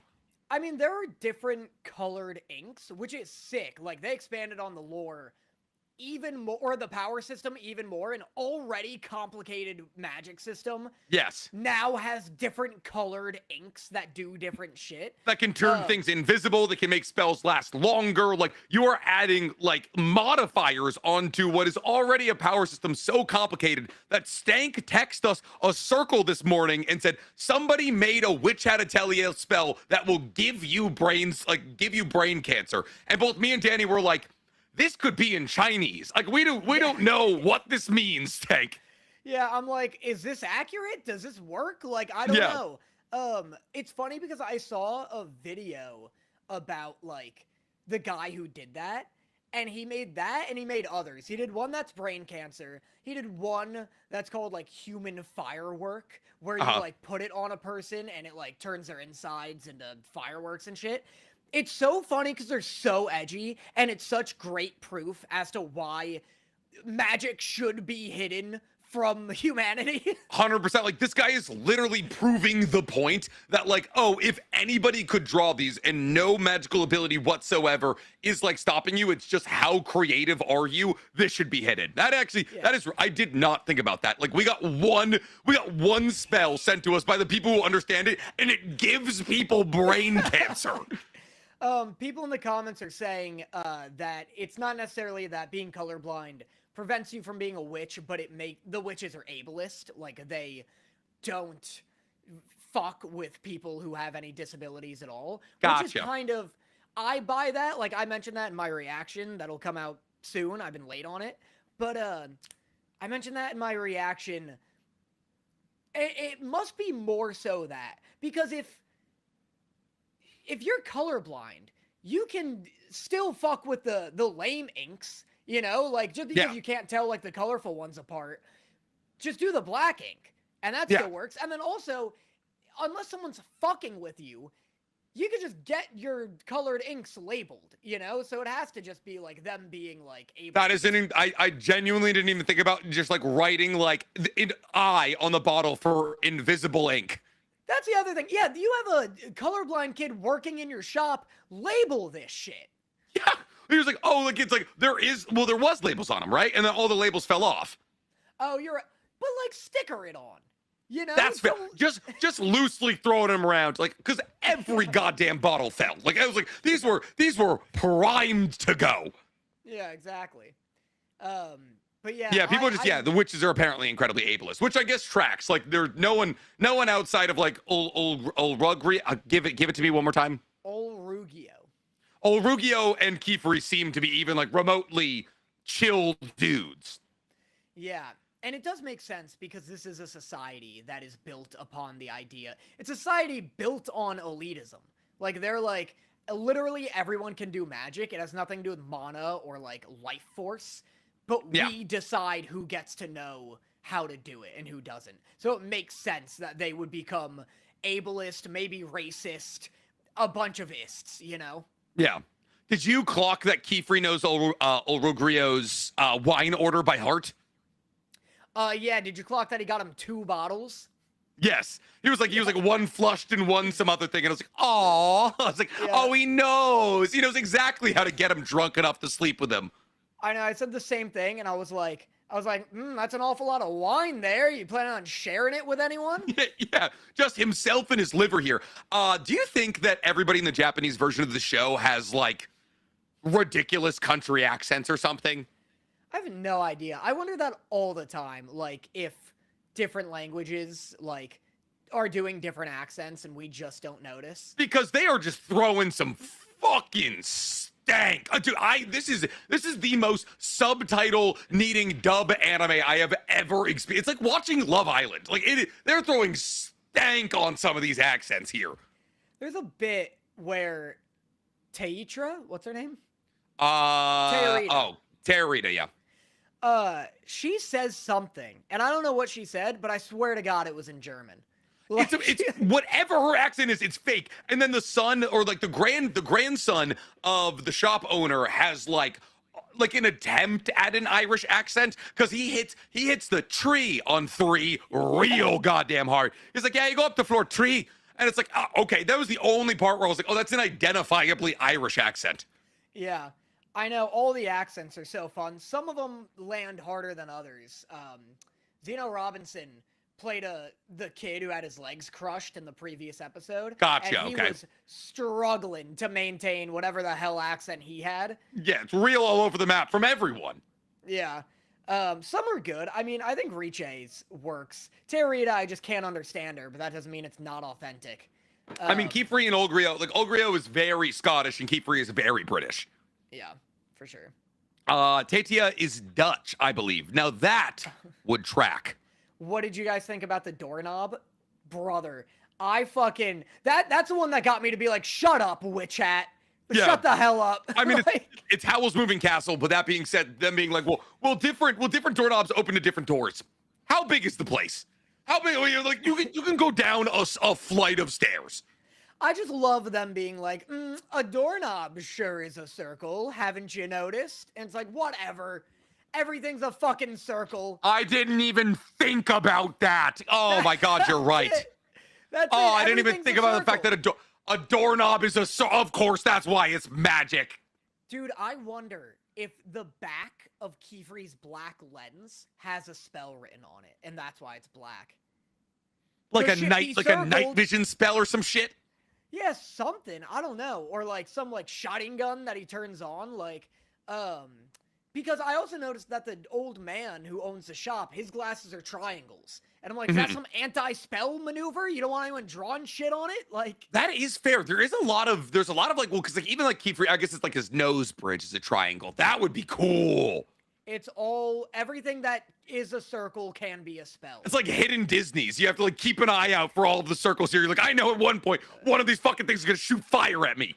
What'd you feel about the brim hat moment with the vial? I thought it was cool. I think the it's like a whole cool vial. explanation for like they're trying to like make her like as powerful and as magic. I think they're like, why are they trying to corrupt her? That's like my question. Like, why? Like, they're trying to get her caught, right? Like, they're adding blood to her ink. They're making sure like they're basically tying her to the brim hats, which like maybe they're trying to get her caught by the Knights Moralis so that her memory can be wiped. But like that feels counterintuitive.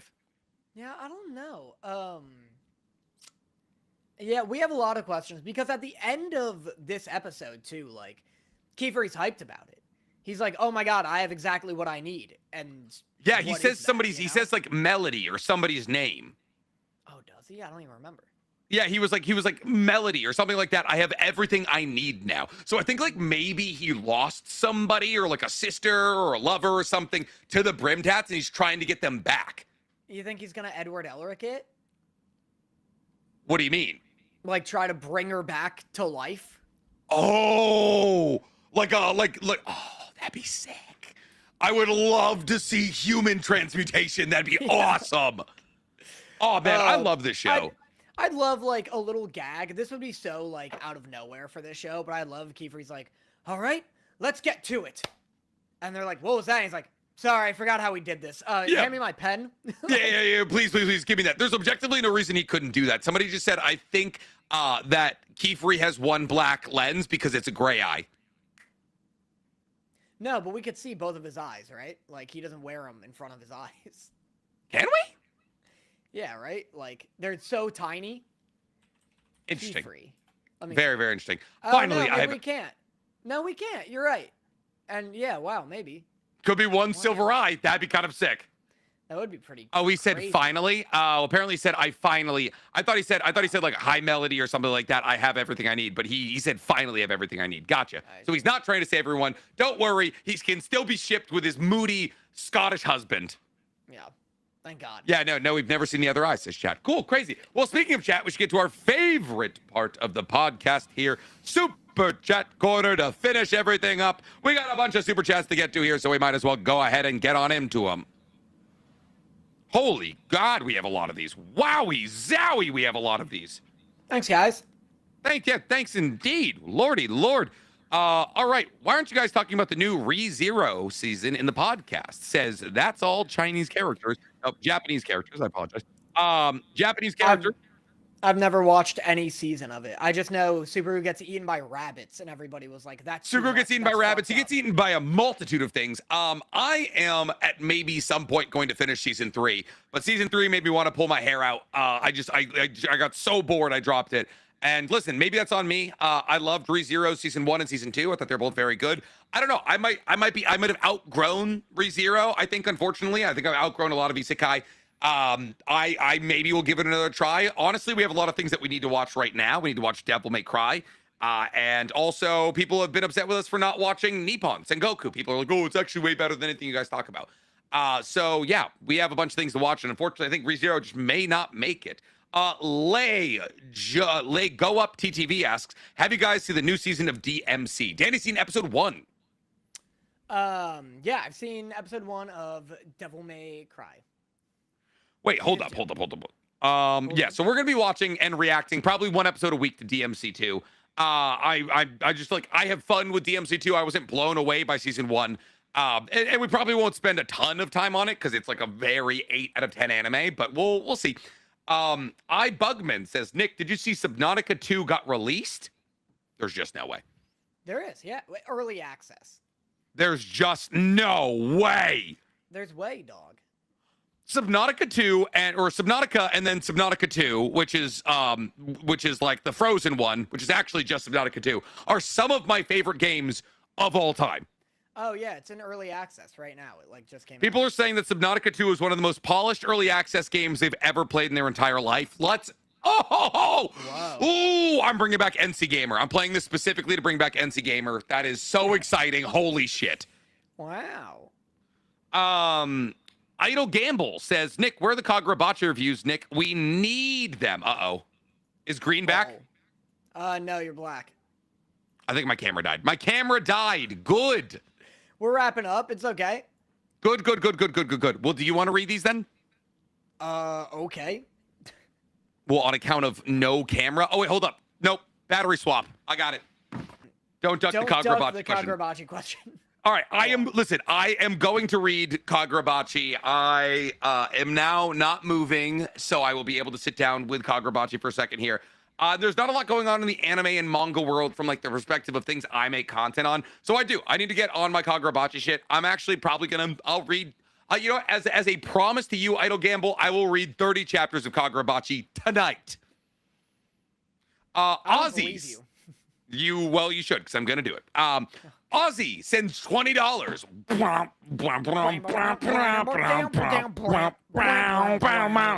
Hey guys, I'm happy to catch y'all's live show for the first time. I'm a bit curious, so I figured it wouldn't hurt to ask, are y'all planning on watching DMC Season 2 now that it's out? Man, a lot of people want us to watch DMC.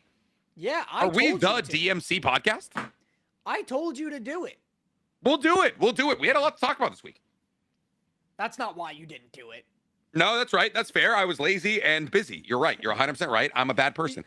Spring. You forgot. Yeah, I also forgot. Spring sends $5 and says, has either of you ever seen Megalobox? It's anime Rocky, but 90s style. Everyone has robot arms, sports anime, best sports anime ever made, but also love the pod. Thank you. I love Megalobox. Yeah, Nick loves it. I haven't watched it because it's 2018 CGI, which I wasn't into the look of. I am truly only ever willing to accept CGI when it comes specifically to fighting anime. I don't know why. Something about fighting anime I get are incredibly difficult to animate, but for some reason Megalobox, any Kengan Ashura, I can always deal with the CGI. So yes, I love Megalobox. Danny, probably not his bag. I can't tell. Was it CGI? Because I'm looking at some screenshots and this doesn't look CGI. Oh wait, no, you're thinking the other one where it's a mix of not only fighting arms, but also everyone has steampunk powered arms. Okay. There's another arms, metal arms fighting boxing anime that's CG. That's what you're thinking. Yeah, they did do Levius in CG. That's crazy. Yeah. That's the one. That is the one. Yes. And so Megalobox is also came around out and around that time period, so they get mixed up. Danny, Bugman says keep the puppy for the bit. No, it's too late for that. It's too late. She's gone. Panda Mom. Ooh, says, please tell Dorothy hi for me, and she's so pretty. Also, people wish to know the top 3 on your Hear Me Out cake. Number 1, Yzma from The Emperor's New Groove. Wow. I just reacted to it. Listen, Yzma. All right. Well, here's the real question: Yzma or the lady from 101 Dalmatians? Cruella de Vil. Well, Yes. one of them murders puppies, and the other just tries to kill fucking David llama. Spade. So We're talking about they're trying to kill animals here. Cruella de Vil kills puppies. Yzma's trying to kill a llama the entire time. I'd kill fucking Cusco. I'd kill Kuzma with a rock. The first time, if you put me in a room with Cusco, I am walking out with a llama coat. Nobody would mourn Cusco's death. That guy sucks. I wish he died. Yzma, 100%. So that's my number 1. We'll do it draft style. What's your 1? Okay, my number 1 pick, because I know Danny's going to take it, and I want to get it before he does. The snake from Zootopia. Zootopia? Are you talking about Beastars? Yeah, I am talking about, yes. The snake from Beastars, yes. Yeah, the winged eyeliner snake with the little sexy hat. With a little sexy fucking I'm a police officer hat, yes. That is good. I would have taken that. That was on the tip of me tongue. There's another Hear Me Out. I want it to be like a real Hear Me Out, not like, someone conventionally attractive. I hate to be like, my Hear Me Out's Lola Bunny, because she's a cartoon rabbit. Isn't that silly? Or die quirky, and it's like, I want to, like, I like Scrub Daddy. Scrub Daddy looks at me every time I clean. Scrub Daddy's crazy. Yeah, I do. I like that it's rough. Give me,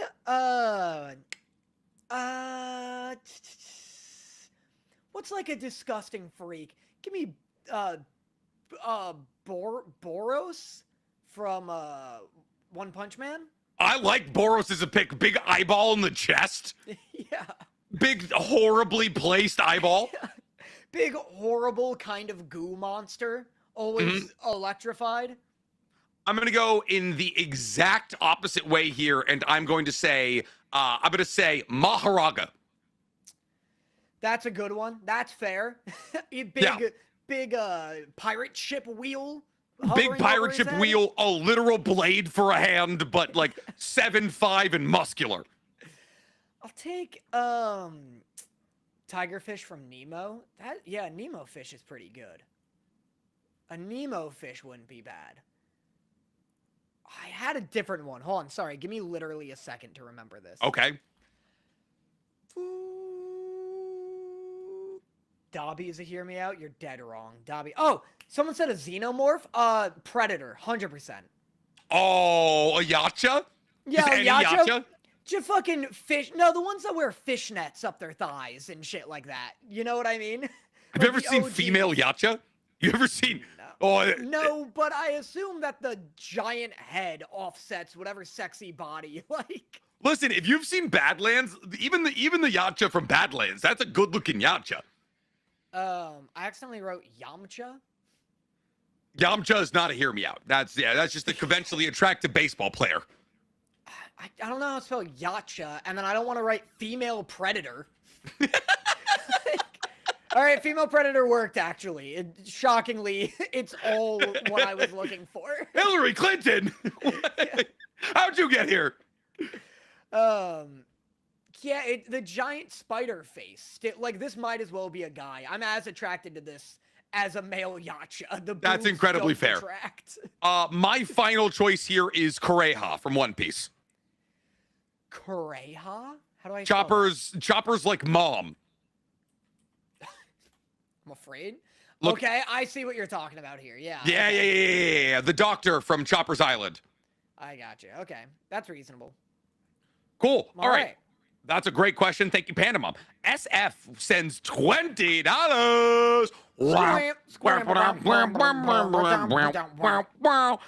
And asks the question, hello, fun fact for Danny's Patreon, Orin is a parody, so it often humorously twists common shoujo tropes, such as Prince, Stoic, twins, etc., love interests, and scenarios, Girl Academy, secret good sides, extreme poorness.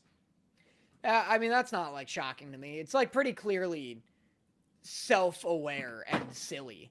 Oh, But 100%. like, but like my reactions are not going to be fun if I'm like, oh, how clever this commentary on the twins trope. I People could have wanna seen see it that. coming from a mile away on account of the fact that it's referenced from this anime right here.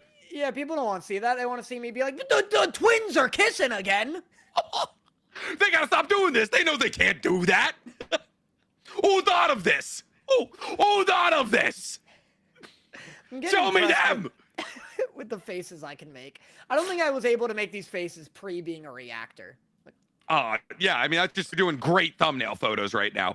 Frank asks, just wanted to say hi and that I enjoy your content. I'm trying to catch up with the pod as we speak, so I'll get back to that grueling task. Hope it's not too grueling, my God. Lone Wolf says, are you guys ever coming back to Anime IRL? Also, are you going to see the film Obsession? I'd love to hear your opinion on the film. No, we are not going to Anime IRL. I'd like to see Obsession. I know the director. I've met him at a couple of parties. He's a super, super nice guy. They made great skit content before he got into directing. I think he won the short film he directed last year, won a bunch of awards. And now his first feature film is being regarded as like the best like horror movie of the year. So that's awesome. All the best for him, honestly. Are you gonna go see it? Yeah, I'll go see it. I want to see it sometime soon. There's that. Hokum is apparently crazy. Like, horror's really popping off right now. Yeah, horror is doing very, very good for itself. Yeah, so we'll go. We will like to go see it. Alex Clark says, I gave you the Wispin card. Yes. Okay, I remember now. All coming back to you. It was at Magic Con. And Gotcha. A Wispin magic card? Yeah. That's awesome as hell. All right, Ozzy sends $20. And so we had a manga anime that tried to do exactly what Danny just described for the parody question, but the creator was bullied so much that it was canceled. I'm pretty sure it happened half a year ago. Crazy. What you described for the parody question. Oh. Gotcha. Oh, about like a shonen parody thing. Yeah. Which tried to mix together like a pirate character, a ninja character, all that kind of thing, but it got bullied off the internet. I wonder why. I mean, they be getting people. I mean, listen, maybe if Danny tries it, everyone will be cool about it. Who knows? Or revitalize it like you did Dead Boy Detectives Club. Yeah, boy, did I. Brought that show back. Yeah, shot him straight in the arm there. It's talking about bringing humans back to life here. The Greek Weeb sends $20. We need a soundboard. Yeah. We need a sound. I'm like literally sitting at my soundboard. Wanted to let you know Marriage Toxin and Daemons are going to be 24 episodes. So they're running through the summer season. Also check out Agents of the 4 season. Violet Evergarden's author, Akane Bananashi, and Snowball Earth. They're great. Okay, so check out Agents of the 4 seasons. That's created by the Violet Evergarden author, Akane Bananashi, and Snowball Earth. Okay, thanks to Greek Weeb. We will check those out. Oh, Snowball Earth. Luke Holt is in that. It's fucking Luke Holt Zeus? Yeah, he's in that. Oh, fuck yeah. I do have to check this out. Cool. Cameron Spencer says, if you are on Patreon, would it be possible to charge at first, then make it free after a certain amount of time has passed? So that's a question for you and not for me. Danny's deep in a bunch of anime reactions right now. Like Danny's months away from swapping. That is true. Maybe I could do that, but it's also just a matter of like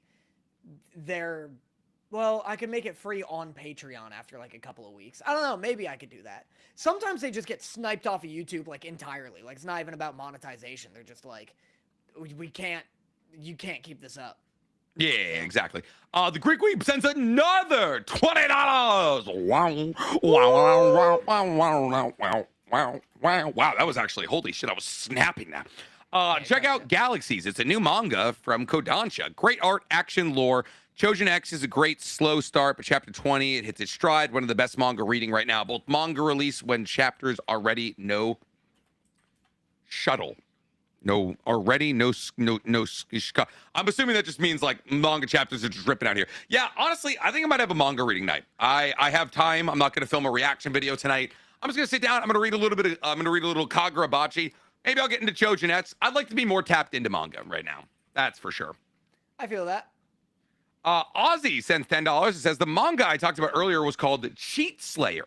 It was canceled after one chapter because of the backlash parodying popular isekai characters. Gotcha. Oh, interesting. Yeah, you can't fuck with the isekai crowd. No, you really can't. They will find your home address. Sonic Boomers sends $10. It says soon. What character design aesthetics? Do you love beyond all reason? Example, I love Ideo, the boxer from One Piece, because of his arm towers. I know exactly what you're talking about. It's also why I was disappointed Chad does nothing. What's a character design you love? I love a lot of character designs. I mean, honestly, I'm gonna tap in characters to one we talked about a lot recently. I love Baby from Gachiakida. I saw somebody doing the baby. I saw somebody doing a baby cosplay, and I was just like on Instagram, and I was like looking at it. I was like, just like even the cosplay that comes out of Gachiakida is such like an inspiration for the rest of the cosplay community. It's so cool, and like Gachiakida is like almost a cop out just because it's so like widely beloved from a character development standpoint. But for something pulls me to Baby that I just adore. It's either like the sucker or the hair or like the multiple punches to warm up kind of thing. Like I just love Baby. Yeah, I mean Gachiakida is like great character design. The show. Yeah, I could pull like that whole show as an answer, but the girl in the fucking onesie. Just everyone. Like, Engine's sick, Rudo's sick, Amo looks dope. To get out of Gachiakida, I genuinely think Bakugo's, like, hero fit is, like, one of the coolest designs ever. The grenade hands go so Grenade hard. Hands is so awesome. He's also, like, one of the very few people in My Hero Academia whose suit looks like it belongs to the power he has. Like, Momo's just in no clothes. He's one of the few characters in My Hero who actually has a good suit in 1A. Everyone else is dumb suits in 1A, I would argue. Yeah. Ida's just a mech. Momo's not wearing clothes. Froppy's is pretty good, low-key. I was gonna argue Ida, because Ida's pretty cool. He's like a big knight with fucking engines on his calves. Froppy's fine, yeah, but he's in like a diver suit. I guess, but like Ida's born with engines in his calf, so like they didn't have to add the engines in his calf. That just they have to fucking house him. Yeah. Chuck Kimball says, Chuck Danny, I've become interested. Baby.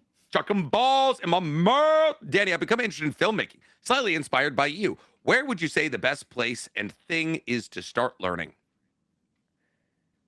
YouTube has a lot of sources, but like, you gotta kind of actively vet what is real knowledge and what isn't. I think like the best place to start is if you're not gonna go to film school, you could reach out to like local colleges, like local community colleges or regular colleges, and be like, hey, I'm looking to get into filmmaking. I just want to be on a set. I'll help in any way I can. And then just go and like be the guy who like runs to the store and buys like tangerines for the crew and just be on set and like watch. Don't be obnoxious. Don't get in anyone's way because they will hate that. If you're like, hey, yeah, so why did you set up this angle? Like, don't be asking like artistic questions on set, but like be helpful on set and then like in between shooting days, get to know people. Otherwise, just go to film school, and that is like objectively the best place to learn. The real answer is become a YouTuber, use the funds from YouTube to fund self-fund all your short films, and just do whatever the fuck you want. Yeah, just do whatever. Fuck schools, fuck churches. Yeah, dude. All institutions should crumble. Yeah. Travis, the Black Fox, says, finally getting to catch a live show. Love you guys. Keep it up. Punishment idea. Loser has to watch. With you, our love will make it through. It's odd. With you. Sounds crazy. Our love will make it through. That sounds like a 70s lyric to a disco song. Yeah. And we are looking at a wolf, a blue wolf, and a girl. Wow. We're looking at interspecies, full-on interspecies B-stars. They looked at B-stars and they said, nope, doesn't go far enough. Do you see this little cat girl? These are like upsetting looking animal. Oh God, I thought that was just a girl with cat ears. No, that's just, she's full cat. Do you see, are you on Google Images? Do you see the wolf guy shirtless? Yep. This is upsetting looking. It's like the worst. It's like somebody watched Beastars in one sitting, waited a week, and it was like, all right, I'm gonna remake that by memory. Yeah. That being said, the more I'm looking at it, the more I'm starting to think this would be very funny to watch. It might be. God, this is I'm also funny. seeing an image right here where the guy who was, I'm assuming, the counter to the blue wolf guy who probably dates the cat girl, holding a dog. Like he's holding a dog, which means not only do dog people exist in this universe, but dogs also exist in this universe. I don't love the interspecies shit. I mean, I get that he's like, there's a difference between fucking a real dog and fucking a man who looks like a dog. But like, I'm seeing some screenshots of like a woman kissing a dog muzzle, and I'm like, get out of here. Get out of here, dog. Yeah, no, it's very fair. That would be a fun punishment, though. Joe Donis says, guess what other 4 heads of the assassination families are? God. Well, a couple of them. Wait. Oh no. A couple of them are just like the names of the things they're named after. Like one of them steel, I think, or like knives. I wonder if one's invisibility. Invisibility? I think one's like blades. I think for sure one is blades. And then blades, poison, suffocation. No breathing. I don't give a fuck if I cut my own bleeding. I think there's probably also going to be one that's like Black Widows, like where it's like specifically like women, like it's going to be a women one where it's like, oh, you know, like they're the like kunoichis or konoichis, like where like they are like seduction, like the like honeypot kind of thing, that kind of thing. So I think like knives, explosives. This person's saying, isn't it sound, poison, beast, water, and something else? I don't know though. I don't think. Oh, one is dogs. One is dogs for sure. It's just dogs. I think it's like it's like beasts. Yeah. Yeah, that's interesting. I guess they're all offshoots of these top 5, but it seems weird to me that he just fought like the sound guy. That's like one of the top ones, you know? Do you think that, I mean, that is if sound is one of the top families. We don't know that, that for sure. Yeah. Interesting. Beasts will be cool. I assume Shark is an offshoot of that, you know? Yeah, probably. Genius Edits says, have you guys heard of MGF with AEW? I recommend watching his matches with Derby and CM Punk. Also, his promos are elite. He understands it all too well. I love MJF, dude. Yeah, I don't know. You don't know MJ? He's always wearing a scarf. He's always like, he's a very snarky heel. He's very fun. He's very clever and quick. I see. Yeah, he's good. He was a really good pickup for AEW. Him and CM Punk are like very like, I mean, it was CM Punk's WWE, but their match was awesome, but he's a great grab for AEW. Alex Clark says, how strong would Meruem be if he was fed higher quality hunters like Kite while in the womb? Stronger. I mean, his entire thing is adaptation. What? What do you mean he fights in the womb? No. Like, Meruem's entire thing is that like he's fed food by the queen while like she eats while she makes him. I thought they're like intentionally birthing twins. And No. Twin always beats the shit out of the other. No, that would be very funny though. I mean, awesome. obviously stronger. His entire thing is adaptation. Anybody whose brain or nen he consumes, he gets the ability of. That's how he gets photons. Because he gets it from not Cortopi. Shia Poof. And so, yeah, I mean, obviously, if you feed Meruem stronger and stronger hunters, he's going to get stronger and stronger. Bugman says, please play sub 2 with me. I need someone to play with, dog. I'm going to get on there as soon as I'm done reading all these mangas. Lone Wolf says, I just bought volume 1 of Levius. I like couldn't help myself. Like literally. You just bought what? Volume 1 of Levius. Oh, really? I've been wanting it for like 3 years, and us name dropping it, I was like, I gotta buy this. It is a very, very fun story here. Lone Wolf asks, Fate Strange Fake favorite servant, and which fight do you hope to see in season 2?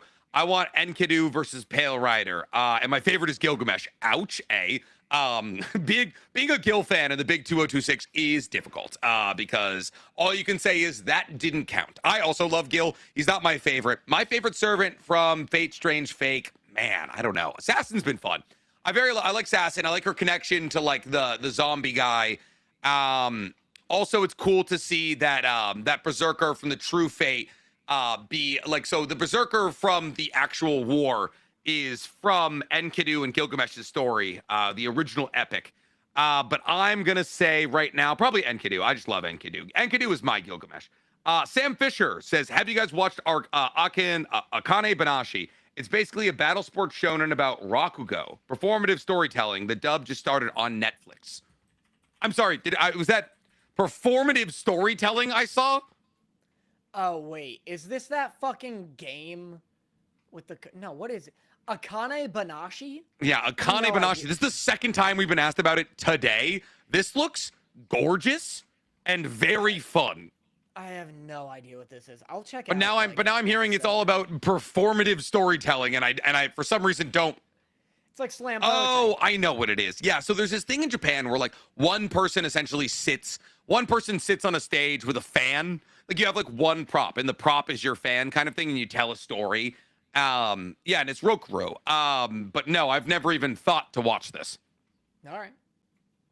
All right. Our last question here is from Phantom Raphael, who sends $10. Yo, Nick and Danny, wanted to say I love this pod and wanted to listen to it. I listen to it during my work shifts. If you guys run out of anime, try Internet Overdose. It's a pretty philosophical content creation. Trust me when I say, brother, we are not running out of anime anytime soon. We are drowning in anime, and we will continue to drown in anime because the world needs more and more content every single minute. Agreed. Uh-oh, Stank just sent another image. Stank just sent another image. All right, this is going to be our last one here. Ozzy sends $5. I'm interested in getting into manga. What would be the best place to buy it from? Like Kodansha or Viz's website, I would say. I get... No? About all that. I mean... Okay. That's why wouldn't you go local in terms of like a Barnes and Noble? Oh, that's fair. You can go to a Barnes and Nobles. I love a Barnes and Noble. If you have like a local, like bookstore that isn't a chain, go there. But if you want it like cheap as can be and not physical, the Shonen Jump app, the Manga Plus app, it's like a $3 a month subscription and you get all of the manga. Like you can read the entirety of One Piece for $3 a month, and that is. You won't find a better deal. They also allow you to download up to 100 chapters at a time for offline reading, which is really nice. And also, the app itself is free. You can read like 3 chapters from all of the manga, like without even buying anything. So yeah, the Shonen Jump app is awesome. But all right, guys, that is all we have this week. Thank you so much for checking for another episode of Otakus Anonymous. We will be in person next week, which I'm very excited about. We'll be over at Danny's place because I am living in my girlfriend's childhood home for the next month. Well, my home gets built. But we love you guys so much, and we will see you on the next one. Bye, guys. Bye.